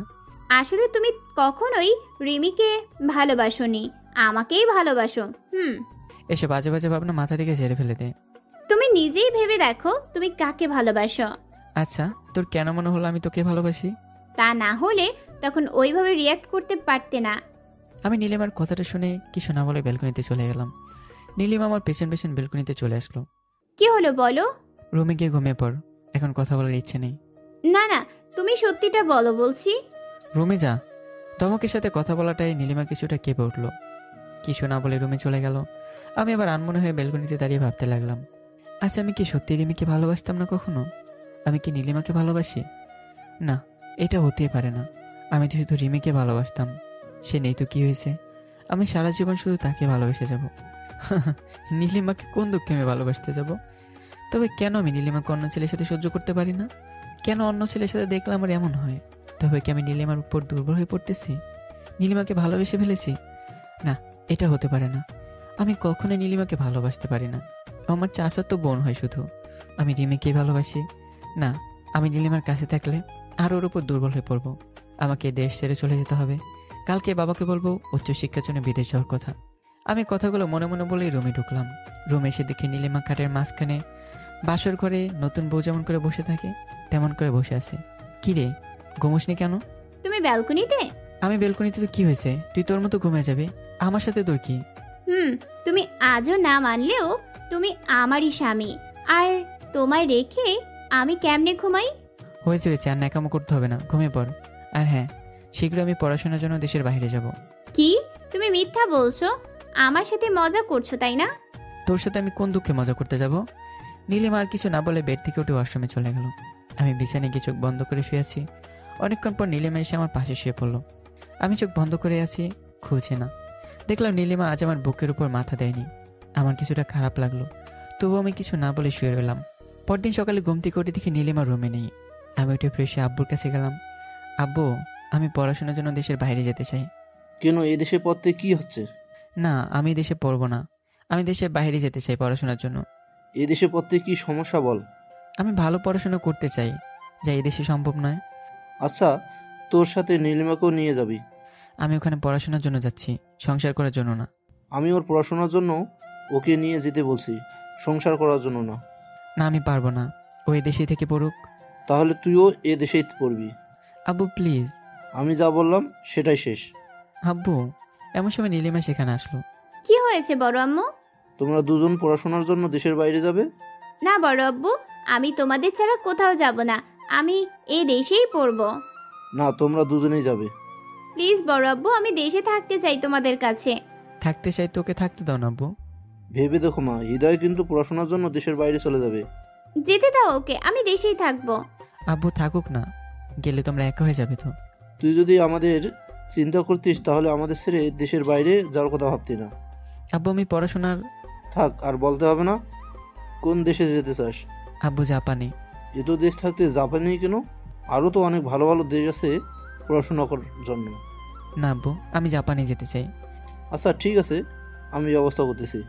আমি আর কিছু না বলে আমার রুমে চলে আসলাম। নীলিমা আমার পেছন পিছন রুমে চলে আসলো। আমি পেছনে করে তার দিকে তাকাতেই দেখলাম নীলিমার চোখে পানি ছলছল করতেছে। মনে হচ্ছে আমাকে কিছু একটা বলবে, কিন্তু কিছুই বললো না। ওকে এভাবে দেখে আমার খুব খারাপ লাগতেছে, কিন্তু কিছুই করার নেই। আমি এখানে এক মুহূর্ত থাকলে নীলিমার মায়ে আটকে পড়ে যাব। আমি চাই না ওর মায়ে আটকা পড়তে। আমি কখনো ওকে বউ হিসেবে মেনে নিতে পারবো না। ও শুধু আমার চাচাতো বোন। সেদিন রাতে ডিনারের পর বিছানায় শুয়ে আছি। নীলিমা আমার বুকের উপর মাথা রেখে শুয়ে আছে। মনে মনে ভাবতেছি, আজকে তো মেয়েটা আমার বুকে মাথা রেখে শেষ ঘুমানো। শান্তিতে ঘুমাক, আজ আর কিছুই বলবো না। আর তো আমায় জ্বালাতে পারবে না।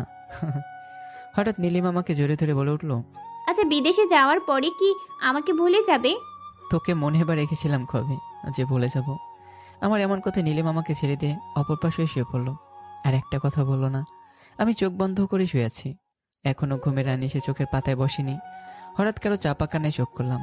একটু পাশ ঘুরে তাকে দেখি নীলিমা কান্না করছে। নীলিমাকে আমার দিকে ঘুরিয়ে নিয়ে বললাম, কি রে, কাঁদছিস কেন? মেয়েটা কিছুই বললো না, বারবার চোখের পানি মুছতেছে সে শুধু। কিন্তু চোখ বাবাজি তো প্রতিজ্ঞা করেছে সে থামবে না। চোখ দুটো দিয়ে ঝর্ণার মতো পানি নেমেই চলেছে। আমি নীলিমার মাথাটা আমার বুকের উপর নিয়ে এসে বললাম, আচ্ছা একটু একটু তোর কথা মনে রাখবো নি, এবার তোর ভেবানো থামা।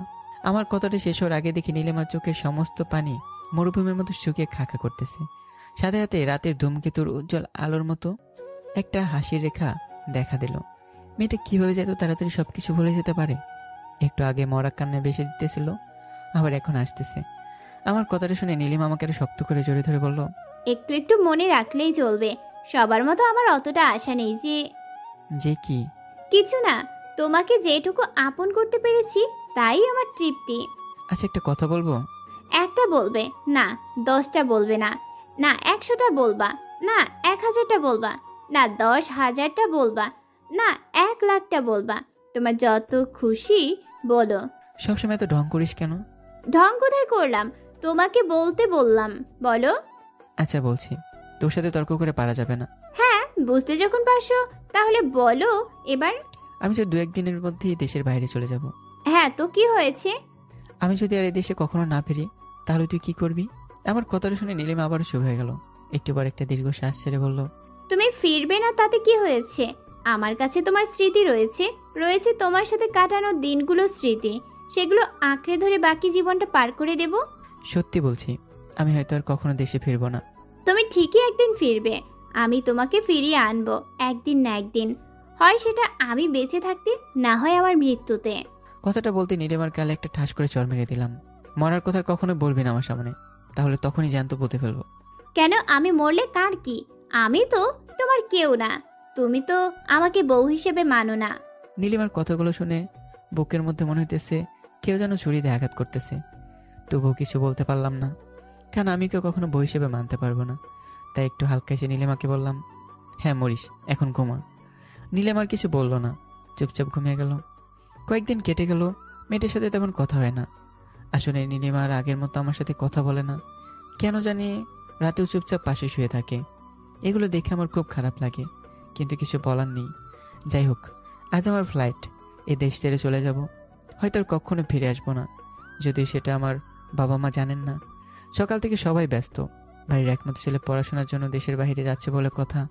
সারাদিন ধুমধামের সাথেই কাটলো। মায়ের পা ছুঁয়ে সালাম নিয়ে মাঠ থেকে দোয়া নিয়ে রওনা দিলাম এয়ারপোর্টের দিকে। সন্ধ্যায় ফ্লাইট। বাবা নীলিমা আমার সাথে যাচ্ছে এয়ারপোর্ট অবধি আমাকে এগিয়ে দিয়ে আসতে। নীলিমা আমার পাশে চুপটি করে বসে গাড়ি জানালা দিয়ে বাইরে তাকিয়ে আছে। ভুল করে পুরো রাস্তা আমার দিকে একবারও তাকায়নি। দেখতে একটি এয়ারপোর্টে পৌঁছে গেলাম। তারপর তাদেরকে বিদায় দিয়ে এয়ারপোর্টের ভেতরে পৌঁছে গেলাম। নীলিমা এখন একটা কথা বলেনি। আমি এয়ারপোর্টের প্রবেশ করে পিছন ঘুরে দেখলাম এক নজরে আমার দিকে তাকিয়ে আছে। চোখ দুটো ছলছল করতেছে। এই বুঝি টুপ করে পানি পড়তে শুরু করবে। ব্যাপারটা আমার খুব খারাপ লাগতেছিল। যাই হোক, আমি একটু শান্তির নিঃশ্বাস ফেলে আমার সিটে গিয়ে বসলাম।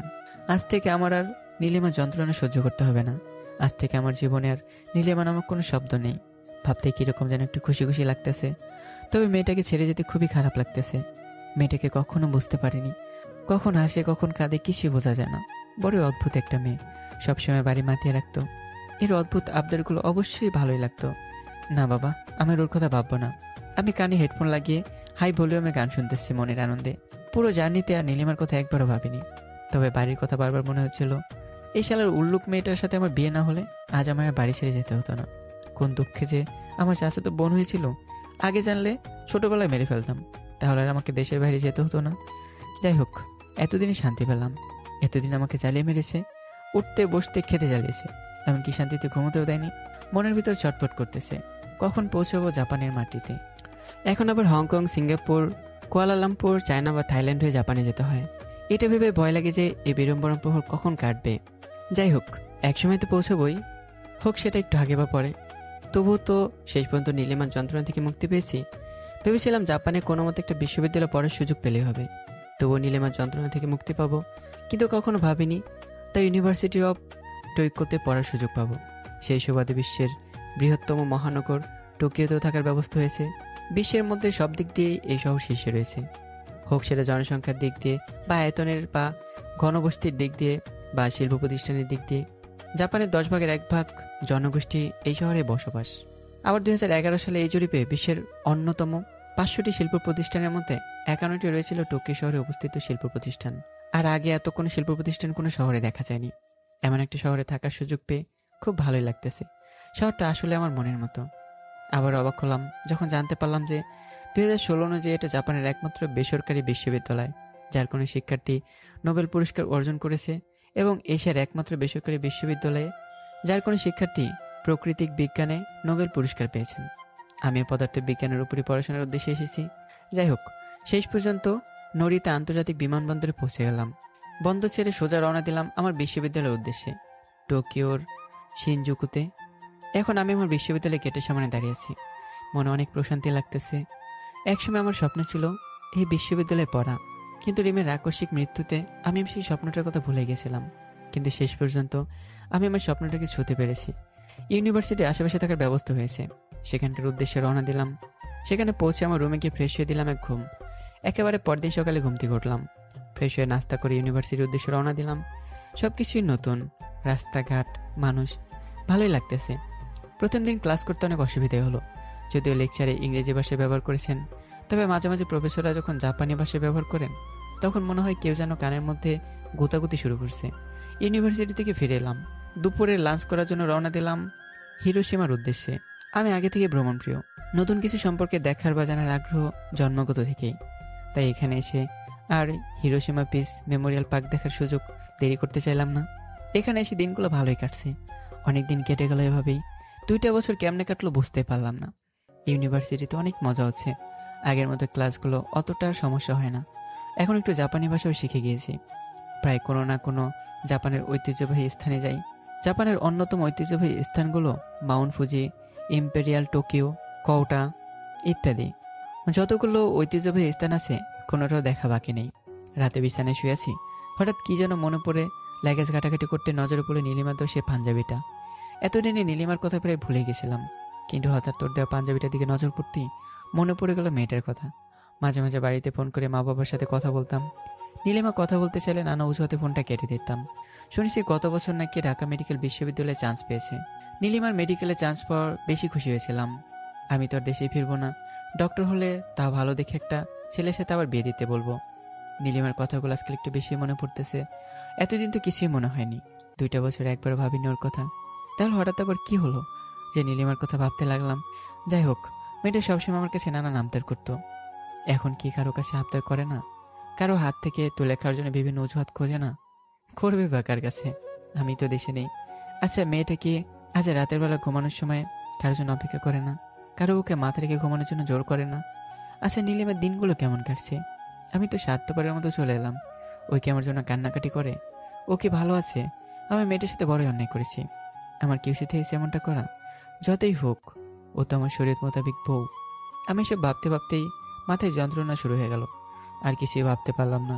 কিছুক্ষণ চোখ বন্ধ করে শুয়ে রইলাম। একটু পর চোখটা খুলে ফোনটা হাতে নিয়ে অজান্তে ঘাটাঘাটি করছিলাম। কি যেন ভেবে এফবিতে ক্লিক করতেই 2টা আইডির অপশন বেশি আসলো। একটা হৃদয় খান, আর একটা সেই পুরনো আইডি অভিযান। ও আইডিতে গত 2 বছরে একবারও যাওয়া হয়নি। ভেবেছিলাম আমি আর ওই দেশের কোনো কিছুর মায়ে আটকে পড়তে চাই না, তাই দেশের কোনো কিছুর সাথে সম্পর্ক রাখিনি। আজ যেন কী ভেবে অভিযান আইডিতে ক্লিক করতেই আইডিটা লগ ইন হয়ে গেল। আইডিতে ঢোকার পর দেখলাম হাজার হাজার নোটিফিকেশন, ফ্রেন্ড রিকোয়েস্ট, SMS এসছে। ইনবক্সের মেসেজগুলো দেখতে দেখলাম আমার অনেক ফ্রেন্ড SMS দিয়েছে। কেউ কেউ আবার SMS এর কোনো রেসপন্স না পায় আর কখনো কথা বলবেন এমন কিছু বলে ফেলেছে আগের মাথায়। কী যেন ভেবে রিকোয়েস্টগুলো চেক করছিলাম। দেখতে দেখতে একবার নিচের দিকে আসলাম। দেখলাম একবারে নিচে দেখলাম একটা মেয়ের রিকোয়েস্ট, সাদা অ্যাপ্রন পরে একটা প্রোফাইল পিক দেওয়া, নাম নীলিমা চৌধুরী। হ্যাঁ, সে আর কেউ না, আমারই একমাত্র বউ। আইডিটার উপর ক্লিক করতে ভেসে আসলো নীল শাড়ি পরা একটা পিক। কতকাল হয়ে গেছে নীলুকে দেখে না। সেই পিচ্ছি নীলু আজ অনেক বড় হয়েছে, দেখতেও লাগতেছে মাশাল্লাহ। আমি নীলিমার প্রোফাইলে আপলোড করা সমস্ত পিক একটা একটা করে দেখতে লাগলাম। দেখতে দেখতে কোন এক ঘোরের মাঝে হারিয়ে গেলাম, যেখানে রয়েছে আমি আর শুধু নীলু। হঠাৎ এই ঘোর কাটতেই নিজের মাথায় একটা টোকা দিয়ে বললাম, এসব কি ভাবছি? ধুর, ও আমার চাচাতো বোন, আর ওইটুকুতে সীমাবদ্ধ থাকবে। এরপর আরও 1টা বছর কেটে গেল। 3 বছর হলো বিদেশের মাটিতে। কিছুদিন পর আমার এক্সাম, তাহলে আমার পড়াশোনা শেষ, PhD কমপ্লিট। ইনশাল্লাহ ভালো মতো এক্সামটা দিতে পারলে গুগলে মার্কেটিং ম্যানেজারের পদে চাকরিটা পাওয়ার সুযোগ রয়েছে, যার স্টার্টিং স্যালারি 93,000 মার্কিন ডলার। কিন্তু আজকাল নীলিমার কথা একটু বেশি মনে পড়তেছে। সময় পেলে নীলিমার আইডিটা থেকে ঘুরে আসি। নীলিমার সেই দুষ্টু মিষ্টি আবদারগুলো খুব মনে পড়ে। নীলিমাকে নিয়ে ভাবতে বেশ ভালো লাগে। কেন এমন হচ্ছে ব্যাপারটা নিয়ে আমার এক জাপানি বন্ধু শিনসুকিকে সব খুলে বলায় সে যা বলল তার জন্য মোটে প্রস্তুত ছিলাম না। সে বলল, তখন সে জাপানিজ ভাষায় বলেছিল, আমি আপনাদেরকে বাংলায় বলছি। সে বলল, রিমির সাথে তোমার যে সম্পর্ক ছিল তা সম্পূর্ণ আবেগময়। আসলে তুমি নীলিমাকে ভালোবেসেছিলে, কিন্তু কখনো বুঝতে পারোনি। তারপর আমি ওর সাথে একটা কথা না বলে চলে আসলাম। বিছানায় শুয়ে থেকে ব্যাপারটা নিয়ে ভাবছি। অনেক ভাবাভাবির পর বুঝতে পারলাম আসলে ওদের কথাই ঠিক। সেদিন নীলিমা বলেছিল যে তুমি রিমিকে না আমাকে ভালোবাসো। আজ বুঝতে পারলাম সেই কথা। হ্যাঁ, আজ আমি বুঝতে পারছি আমি নীলিমাকে ভালোবাসি। নীলিমার সাথে খুব কথা বলতে ইচ্ছে করছে। বাড়িতে ফোন করলাম, আব্বু আম্মুর সাথে কথা বললাম। আজ আর নীলিমা কথা বলবে এমনটা কেউ বললো না। মনটা খারাপ করে ফোনটা রেখে দিলাম। হয়তো নীলিমা এতদিনে ধরে নিয়েছে আমি আর ওর সাথে কখনোই কথা বলবো না। হঠাৎ মনে পড়লো এফবিতে সেই রিকোয়েস্টের কথা। তাড়াতাড়ি ফোনটা নিয়ে আইডিতে ঢুকে দেখলাম রিকোয়েস্ট ক্যান্সেল করেছে। ভাবলাম ওর আইডিটাতে রিকোয়েস্ট দিই, তাই সার্চ দিলাম। এ কি, আইডিটা লক করা? শুধু লক করে না, রিকোয়েস্ট, ইনবক্স সব অপশন অফ। মেজাজটাই খারাপ হয়ে গেল।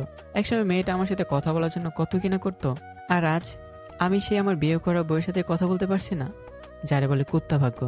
মন খারাপ করে বিছানায় শুয়েছি। ভাবলাম কাল সকালে বাড়িতে ফোন করে নীলিমার সাথে কথা বলতে চাইবো, ভেবে আমার খুশি খুশি লাগতেছে। আচ্ছা, পাগলিটা তো আমি কথা বলতে চাইছি শুনে কি করবে? নিশ্চয়ই আনন্দে নাচানাচি করবে, এসব ভাবতেছি। হঠাৎ মাথায় অন্য বুদ্ধি ঢুকলো। আমি তো আর কিছুদিন পরেই এক্সাম হলে দেশে ফিরবো, কাউকে না বলেই যাব। নীলিমা নিশ্চয়ই অবাক হবে। তখন পাগলি নীলুটাকে একেবারে আপন করে নেব। এরপর দিনগুলো আরও ভালোভাবে এবং রোমান্টিকভাবেই কাটছিল। দিন ইউনিভার্সিটি আর জাপানের অন্যতম সব জায়গা, আর রাতে নীলিমাকে নিয়ে হাজারো স্বপ্ন। আগামীকাল থেকে শুরু হবে এক্সাম। রাতে বিছানায় শুয়ে শুয়ে নীলিমার কথা ভাবছিলাম। হঠাৎ এমন সময় বাড়ি থেকে ফোন। সাধারণত এই সময় বাড়ি থেকে ফোন করে না। আজ হঠাৎ বুকের ভিতর স্যাঁত করে উঠলো। ফোনটা ধরার সাথে সাথে আব্বু যা বলল আমি তা শোনার জন্য মোটেও প্রস্তুত ছিলাম না।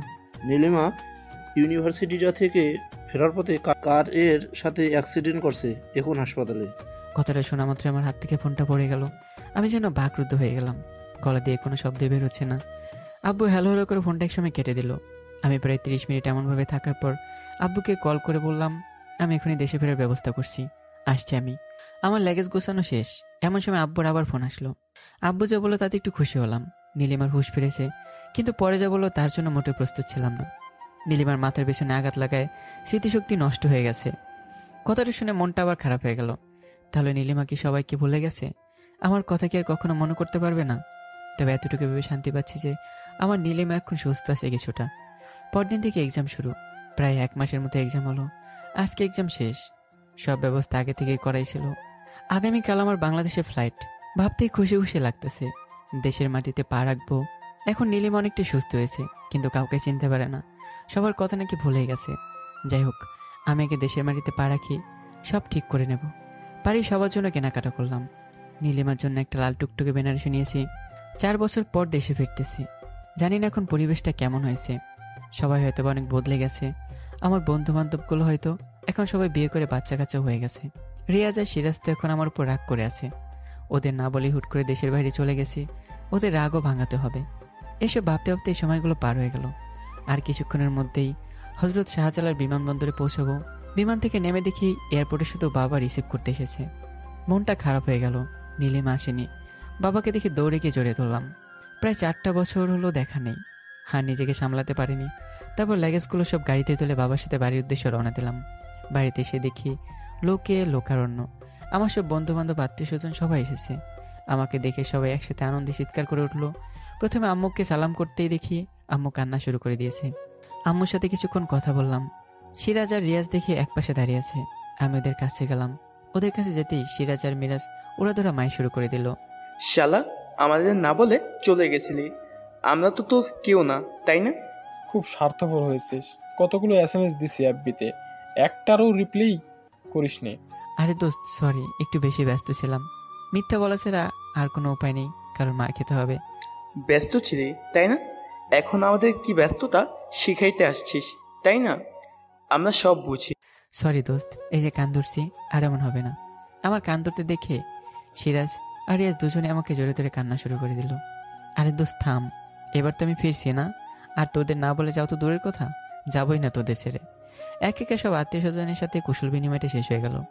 কিন্তু একজনের অনুপস্থিতিটা আমি লক্ষ্য করলাম। নীলিমাকে কোথাও দেখলাম না। আম্মুকে জিজ্ঞাসা করতেই বলল ও রুমে আছে। আমি একদৌড়ে রুমে চলে গেলাম। রুমে গিয়ে দেখি নীলিমা ব্যালকনিতে দাঁড়িয়ে আকাশের দিকে তাকিয়ে কি যেন দেখছে। আমি নীলু বলতেই সে ঘুরে তাকায়। নীলু? আরে ভাইয়া, আপনি আসছেন? 4 বছর পর দেশে ফিরে বউয়ের মুখে ভাইয়া ডাকটা শুনে মেজাজটা খারাপ হয়ে গেল। তবুও নিজেকে সংযত করে বললাম, আমি তোমার ভাই হব কেন? কে বলেছে আমি তোমার ভাইয়া? আপনার আম্মু আব্বু তো আমাকে তাদেরকে আম্মু আব্বু বলে ডাকতে বলেছে। তাহলেই তো আপনি ভাইয়া হন না? আর আমি তোমার ভাইয়া হতে যাব কোন দুঃখে? আমি তোমার স্বামী, বর। ওকে, এখন থেকে বর বলে ডাকবো। নাম ধরে ডাকবে। নাম নাম আমার নামটা জানো তো? হ্যাঁ জানি তো। কি বলো তো? হারামজাদা। কি? কে বলেছে এটা? আপনার আম্মু। কথাটা শুনে আমি আম্মু বলে চিৎকার করে উঠলাম। আম্মু ছুটে এসে বলল, কি হয়েছে? আমার নাম হারামজাদা? এমা, তা হবে কেন? তুমি নাকি নীলিমাকে বলেছো? সেদিন তুমি বললে না ওই হারামজাদাটার জন্য নাকি তোমার শান্তি নেই। আরে, এইটা তো আমি এমনি বলছি। ওর নাম হৃদয়। হৃদয় বলে ডাকবে আমাকে, ওকে? আচ্ছা। আমি আর কথা না বাড়িয়ে ফ্রেশ হয়ে দুপুরে খাওয়া দাওয়া করে বেরিয়ে পড়লাম আমার সেই চিরচেনা শহরটা ঘুরতে। সারা বিকেল ঘোরাঘুরি করলাম। বন্ধু বান্ধবের সাথে দেখা করলাম। অনেকদিন পর তাদের সাথে দেখা। এক একটা তো হাতির মতো মোটা হয়ে গেছে। তাদের সাথে আড্ডা দিয়ে সন্ধ্যায় বাসায় ফেললাম। রাতে ডিনার শেষ করে রুমের দরজা এসে দেখি নীলিমা খাটের মাঝখানে বসে আছে। আমাকে রুমে ঢুকতে দেখে, কি করছেন? একটা মেয়ের রুমে ছেলে মানুষ হয়ে এত রাতে ঢুকছেন? বেরিয়ে যান এক্ষুনি। কি? আপনার একটা মেয়ের রুমে ঢুকতে লজ্জা করে না? আজব, আমি তো তোর বর। তো তাই বলে আপনি আমার রুমে আসবেন? তা কোথায় যাব? সেটা আমি কি করে বলবো? আম্মু। দৌড়ে গিয়ে নীলিমার মুখটা চেপে ধরলাম। এই আম্মুকে ডাকছিস কেন? আমি আম্মুকে বলে দেব তুমি আমার রুমে আসছো। তুমি ভালো না, বদমাইশ, খারাপ ছেলে কোথাকার, লুচ্চা, লাল টিকটিকি, তেলাপোকা, বান্দর, হনুমান। আরে বোন, আমি আসলে সমস্যা কোথায়? আম্মু বলেছে কোনো ছেলের সাথে কথাও না বলতে, ইউনিভার্সিটিতে গিয়ে সবার থেকে দূরে দূরে থাকতে, আর তুমি ডাইরেক্ট আমার রুমে চলে আসছো। এতক্ষণে ব্যাপারটা আমি বুঝতে পারলাম। মনে স্মৃতিশক্তি নষ্ট হওয়ার কারণেই বলে গেছে স্বামী স্ত্রী কাকে বলে। কি প্যারা, এখন কি আমি আমার বউয়ের সাথেও থাকতে পারবো না? হঠাৎ একটা আইডিয়া মাথায় আসলো। আচ্ছা, আমার আব্বু আম্মু স্বামী স্ত্রী, তাই না? তো তারা তো একসাথে থাকে। হুম। এখন কি বুঝতে পারছিস স্বামী স্ত্রী একসাথে থাকতে হয়? ও আচ্ছা। যাক, শেষ পর্যন্ত বুঝতে পেরেছে। আমি তো ভাবলাম আজকে আমাকে ঘরের বাইরে রাখবে। একটা মুচকি হাসি দিয়ে ঘরের ভিতরে ঢুকলাম। আমি বাথরুম থেকে ফ্রেশ হয়ে এসে খাটে শুয়ে পড়লাম। মনে মনে ভাবতেছি খাটে শোয়া নিয়ে আবার কি না কি কাহিনী হয়, কিন্তু দেখলাম কিছু না বলে আমার পাশে এসে শুয়ে পড়লো। যাক, মনে হয় সব কিছু স্বাভাবিক করতেই তেমন কষ্ট হবে না। আমি একটু নীলিমার দিকে এগিয়ে আসতেই আমার হাত নীলিমার হাতের সাথে একটু স্পর্শ লাগতেই নীলিমা সজোরে এক ধাক্কা মেরে খাট থেকে ফেলে দিল। এবার মনে হয় মাজাটা ভেঙে গেল। আমি খাট থেকে উঠে দেখি নীলিমা খাটের মাঝখানে বসে আছে। মনে হচ্ছে আসার মারি। ওই, আমি ধাক্কা মেরে ফেলে দিলি কেন? তুমি আমার হাতে হাত দিলে কেন? তুমি একটা লুচু ছেলে। যাও, সোফায় যাও। আর আমি কি ইচ্ছে করে হাত দিয়েছি? আর তুমি তো আমার বউ, তোমাকে হাত দেবো না কার গায়ে দেবো? কি হাত দিয়েছো? আবার বলছো কার গায়ে হাত দিব? আরে বউয়ের গায়ে হাত দিলে কি এমন হবে? আল্লাহ বাঁচাও আমায়। বউ বলে কি তার গায়ে হাত দেওয়া লাগবে নাকি? তো মানুষকে বিয়ে করে বউকে নিয়ে বাক্সের ভিতরে তুলে রাখে? তুমি এর আগে কয়টা বিয়ে করছো? এর আগে বিয়ে না করলে তো জানার কথা নয় বর বউয়ের গায়ে হাত দিতে পারে। কয়টা মানে? তুমি তো প্রথম। তার মানে আরো বিয়ে করার ইচ্ছা আছে? কখন বললাম সে কথা? ওই যে বললে তুমি প্রথম, তার মানে দ্বিতীয়, তৃতীয়, চতুর্থ, পঞ্চম আরো নিয়ে আসবে। আমি সে কথা বলিনি। আমি আর কিছুই জানতে চাই না, তুমি এক্ষুনি সোফায় যাও। আর হাত দেবো না, থাকি না। যাবে না? আম্মুকে ডাকবো। আচ্ছা যাচ্ছি। আমি আর কিছু না বলে সোফায় গিয়ে ঘুমিয়ে পড়লাম। ধুর, একসময় খাটে শোয়ার সুযোগ থাকলেও শুতে চাইতাম না, আর আজ খাটে শুতে চেয়েও সোফায় শুতে হচ্ছে। এভাবে কেটে গেল কয়েকদিন। আমি এখন নীলিমার যন্ত্রণায় পুরো অতিষ্ঠ হয়ে গেছি। মনে হচ্ছে বাড়িঘর ছেড়ে এখন পাবনা যায়। বাড়িতে ফিরতে ইচ্ছে করে না। মেয়েটাকে বিয়ে করার পর থেকে আমার জীবনটা তেজপাত হয়ে গেছে। আমি ডাইনে গেলেও বামে যায়, আর আমি বাই গেলেও ও ডাইনে যায়। মন চাইতেছে সব কিছু সাইডে হিমালয়ে চলে যায়। রাতে বেলকনিতে বসে আছি আর এসব ভাবতেছি। অনেক রাত হয়েছে, নীলিমা এখন আসলো না রুমে, তাই বের হয়ে আসছিলাম। রান্না করে কাছে আসতে যা শুনলাম তার জন্য মোটেও প্রস্তুত ছিলাম না। বড় আম্মু, হৃদয় তো এখন দেশে ফিরেছে, আর এতদিনে অনেক জ্বালিয়েছে। এখন কি সবকিছু স্বাভাবিক করে নিলে হয় না? অনেক দিনই তো স্মৃতিশক্তি হারানোর অ্যাক্টিং করলাম। না নীলু, আরও কিছুদিন। ও তোরে অনেক কষ্ট দিয়েছে, আরও কিছুদিন এভাবে থাকতে দে। আমি এসব শুনে পুরোটাই হতভঙ্গ হয়ে গেলাম। তার মানে সবই অভিনয়? বাহ, আমার মায়ের মাথা যারে বলে ঘরের শত্রু বিভীষণ। আমি রাগে গজগজ করতে করতে রুমে গেলাম। গিয়ে ব্যালকনিতে দাঁড়িয়ে থেকে ভাবছি কি করা যায়। অনেক কষ্টে রিমিকে বলে 4 বছর পর দেশে ফিরে যখন ভাবলাম বউ নিয়ে সুখে সংসার করব, তখন দেখি বউ স্মৃতিশক্তি হারিয়ে ভুলেই গেছে আমি তার স্বামী। কিন্তু তখন অতটা খারাপ লাগেনি। স্মৃতিশক্তি হারিয়ে রোজ এত চালিয়েছে, তখন অতটা খারাপ লাগেনি। যতটা খারাপ লাগছে যখন জানতে পারলাম সবকিছু মিথ্যা অভিনয় ছিল। নীলিমা স্মৃতিশক্তিহীন না। মেজাজ খারাপ করে বেলকনিতে দাঁড়িয়েছিলাম। দেখলাম একটু পরে নীলিমা রুমে এসে খাটে শুয়ে পড়ল। মহারানী এখনও জানে না যে আমি জানতে পেরেছি তার সব অভিনয়ের কথা। আমি কিছু না বলে সবাইকে শুয়ে পড়লাম। নীলিমা তা দেখে কিছুক্ষণ আমার দিকে এক দৃষ্টিতে তাকিয়ে রইল। হয়তো কিছুটা অবাক হয়েছে। যে ছেলেটা রোজ রাতে তার সাথে খাটে শোয়ার জন্য বাহানা খুঁজত, সে আজ নিজে থেকে সোফায় শুয়ে আছে। অবাক হওয়ারই কথা। একটু পরে নীলিমা উঠে আমার মাথার পাশে এসে দাঁড়ালো। সোফায় শুয়ে আছে যে? তো কোথায় ঘুমাবো? কোথায় আবার, খাটে? না, একটা মেয়ের সাথে খাটে ঘুমানো ঠিক হবে না। মেয়ের সাথে কোথায় ঘুমাচ্ছ? তুমি তোমার বউয়ের সাথে ঘুমাচ্ছ। তুমি তো বললে বউয়ের সাথে ঘুমানো যায়। এসব মিথ্যে বলেছি তোমার সাথে থাকার জন্য। ও আচ্ছা। নীলিমা আর কিছু না বলেই চলে গেল। দেখলাম নীলিমা মনটা অনেক খারাপ। আমি মনে মনে হাসতেছি। আমার সাথে একটিং। এবার বুঝবে নীলু, কত ধানে কত চাল, কোন দিক দিয়ে যায় কোন দিকের হাল। সকালে ঘুম থেকে উঠে ফ্রেশ হয়ে ব্রেকফাস্ট করতে গেলাম। দেখলাম নীলু এসে আমার পাশে চেয়ারে বসতেছে। তা দেখে আমি উঠে অন্য চেয়ারে চলে গেলাম। নীলু কিছু না বলে তাকিয়ে রইল। আমার অনেক জ্বালিয়েছ নীলু। ভেবেছিলাম দেশে ফিরে কোথায় বউ নিয়ে শান্তিতে সংসার করব, আর তুমি কি করলা? অ্যাক্টিং। আমি কম অ্যাক্টিং পারি না, দেখো তোমার কি অবস্থা করি। এরপর থেকে আমি আবার নীলুর সাথে তেমন কথা বলতাম না। রাতে সবাই ঘুমাতাম, নীলু কথা বলতে আসলে এড়িয়ে যেতাম। দেখলাম নীলু আবার কষ্ট পাচ্ছে, কিন্তু আমি কি করব বুঝতে পারছি না। আমি যদি আবার তাকে আপন করে নিতে যাই তাহলে সে আবার অ্যাক্টিং শুরু করবে। কিছু ভাবতে না পেরে রিয়াজকে ফোন করে বিকালে দেখা করতে বললাম। কি হয়েছে হঠাৎ তলব? আরে দোস্ত, আমি আর প্যারা নিতে পারতেছি না। কি হয়েছে খুলে বল আমায়। আমি এরপর রিয়াজকে শুরু থেকে সবকিছু খুলে বললাম। আসলেই চিন্তার ব্যাপার। আচ্ছা আমাকে একটু ভাবার সময় দে। আচ্ছা। রাতে ব্যালকনিতে দাঁড়িয়ে ভাবছি রিয়াজ কি কোনো উপায় বের করতে পারবে। এমন সময় রিয়াজের ফোন আসলো। হ্যালো, দোস্ত আইডিয়া পাইছি। যাক দোস্ত, তুই আমারে বাঁচালি। কাল আমার বাসায় আসিস, সব বলবনি। Okay, good night, have a nice dream. Good night. আমি খুশি মনে যে ঘুমিয়ে পড়লাম। পরদিন রিয়াজের বাসায় চলে গেলাম। কলিং বেল চাপতে রিয়াজ এসে দরজা খুলে দিল। আমি তো ভেতরে ঢুকে অবাক। আমার ছোটবেলার বান্ধবী সামিও আছে এখানে। কি রে তুই? হ্যাঁ আমি, শালা হারামি, বিয়েতে তো দাওয়াতও দেশনি। সরি রে দোস্ত, সব কিছু হুট করে হয়ে গেছে। আচ্ছা ঠিক আছে। ওটাই তোর ভাবি। মানে 2 বছর হলো আমাদের বিয়ে হয়েছে। শেষ পর্যন্ত বান্ধবীকে শালা লুচ্চা, তুই সে লুচ্চাই থেকে গেলি। বান্ধবীকে পাওয়ার জন্য একটু লুচ্চা হলে সমস্যা নাই। চুপ করবা, লুচু কোথাকার। আচ্ছা আচ্ছা, আমি সামিয়াকে তোদের ব্যাপারে সব কথা বলেছি। এবার তুই শোন কি করতে হবে। এরপর রিয়াজ আমাকে সবকিছু খুলে বলল। শোন, তোরা দুজন এমন অভিনয় করবি যাতে মনে হয় তোরা অনেকদিন ধরে প্রেম করিস। আর নীলিমা এটা জানতে পারলে অবশ্যই সে রাগের মাথায় স্বীকার করবে যে তার স্মৃতিশক্তি নষ্ট হয়ে যায়নি। পরিকল্পনা মোতাবেক পরদিন আমি নীলিমাকে নিয়ে পার্কে গেলাম। পার্কে নীলিমাকে নিয়ে একটা বেঞ্চে বসে আছি। পরিকল্পনা মোতাবেক সামিও পার্কে এলো। তোমার আসতে এত দেরি হলো কেন? আরে বলো না, রাস্তায় অনেক জ্যাম ছিল। ওকে, আমি নীলিমাকে উদ্দেশ্য করে বললাম, নীলু, এ হলো সামিয়া।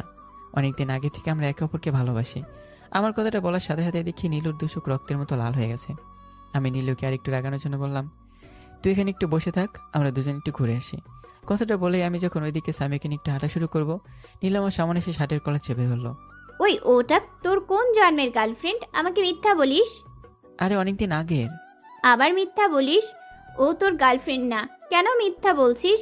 বল কে ও? আরে তোর স্মৃতিশক্তি নষ্ট হয়ে যাওয়ার জন্যই মনে নেই, ও আমার ছোটবেলার গার্লফ্রেন্ড। নীলিমা প্রচণ্ড রাগে ফুলতে ফুলতে মুখ ফসকে বলে ফেললো, আমার স্মৃতিশক্তি নষ্ট হয়ে যায়নি, যায়নি, যায়নি, যায়নি। আরে অ্যাক্সিডেন্টে তো তোর স্মৃতিশক্তি নষ্ট হয়ে গেছে, তাই তুই মনে করতে পারছিস না? বললাম না আমার স্মৃতিশক্তি নষ্ট হয়ে যায়নি। আরে আব্বু বলেছে তোর স্মৃতিশক্তি নষ্ট হয়ে গেছে, তাই তুই মনে করতে পারছিস না। ও আমার গার্লফ্রেন্ড, তাই না সামিয়া? স্বামীর দিকে ঘুরিয়ে তাকিয়ে কথাটা বলতে আবার নীলিমা চিৎকার করে বলে উঠলো, বললাম তো আমার স্মৃতিশক্তি নষ্ট হয়ে যায় নাই। তুমি আমাকে ছেড়ে বিদেশে চলে যাওয়ায় আমি অ্যাক্টিং করেছি। সবকিছু নাটক ছিল, সবকিছু সাজানো। তাই নাকি? হ্যাঁ হ্যাঁ হ্যাঁ। আমার বিশ্বাস হয় না। তোমার বিশ্বাস করা লাগবে না। নীলিমা কথাটা বলে আমাকে টানতে টানতে বাড়ি নিয়ে আসলো। রুমের ভিতরে আসতেই আমি আর আমার হাসি আটকে রাখতে পারলাম না। নীলিমার দিকে তাকিয়ে একটা অট্ট হাসি দিলাম। নীলিমা আমার দিকে অবাক হয়ে তাকিয়ে রইল। মেয়েটা হয়তো বুঝতে পারছে না কিছুই। যাক, শেষ পর্যন্ত তাহলে স্বীকার করলি তুই অ্যাক্টিং করছিলি। তার মানে? আমি সেদিন তোকে আর আম্মুকে রান্না করে কথা বলার সময় সব শুনেছিলাম। নীলিমা, তার মানে তুমি সব জানতে? কথাটা বলে নীলিমা আমার বুকে কিলঘুষে মারতে শুরু করলো। আমি নীলুকে শক্ত করে জড়িয়ে ধরলাম। সরি নীলু, আমি বুঝতে পারিনি তোমায় কত ভালোবেসে ফেলেছি। তুমি কি আমার আধার করে আলো হবে? আগে বলো, সামিয়াটা আবার কে? আরে ও আমার ছোট্টবেলার বান্ধবী আর রিয়াজের বর্তমান বউ। আমাদের কথা শুনে ওই আইডিয়াটা দেয়। তাইলে ঠিক আছে। কি ঠিক আছে? কিছু না, এবার আমায় প্রপোজ করো। আমি সব প্রপোজ টোপোজ পারি না। কি অন্য মেয়ে বললেই নেচে নেচে প্রপোজ করতে, এখন নিজের বউকে প্রপোজ করতে পারো না? করতেছি। হুম। আমি বেলকনি থেকে গোলাপ ধরা একটা ফুল গাছের টপ সহ নিয়ে এসে হাঁটু গেড়ে বসে বললাম, কবির লেখা যত কবিতা, শিল্পীর আঁকা যত ছবি, তোমার রূপের কাছে হার মেনে যায় যেন সবই। তুমি কি হবে আমার পথ চলার সঙ্গী? রোজ করবো মোরা নিত্য নতুন ভঙ্গি। হুম, তবে একটা জিনিস বুঝলাম না, মানুষ ফুল দিয়ে প্রপোজ করে আর তুমি ফুলের টব দিয়ে কেন? গাছের কাছে তার ফুলগুলো সন্তানের মতো। আমি চাই না আমাদের ভালোবাসার চিহ্ন কারো সন্তান হারানোর হাহাকার না হোক। ঠিক বলছো, আমাদের উচিত এসব গাছগুলোর যত্ন নেওয়া। এই শোন। কি? আমাদের মেয়ে কবে আসবে? যা লুচ্চা কোথাকার। তো বন্ধুরা, গল্পটা এখানেই শেষ করা হলো। কেমন হয়েছে জানাতে বলবেন না। মনে হয় না তেমন একটা খারাপ হয়েছে, আবার এতটা ভালো হয়েছে সেটা আমি বলতে পারবো না। এগুলো আপনাদের উপরেই ছেড়ে দিলাম। তো কমেন্ট করে জানাবেন কেমন হয়েছে। ভালো হলে অবশ্যই লাইক, কমেন্ট আর সাবস্ক্রাইবটা করে দেবেন। আল্লাহ হাফেজ।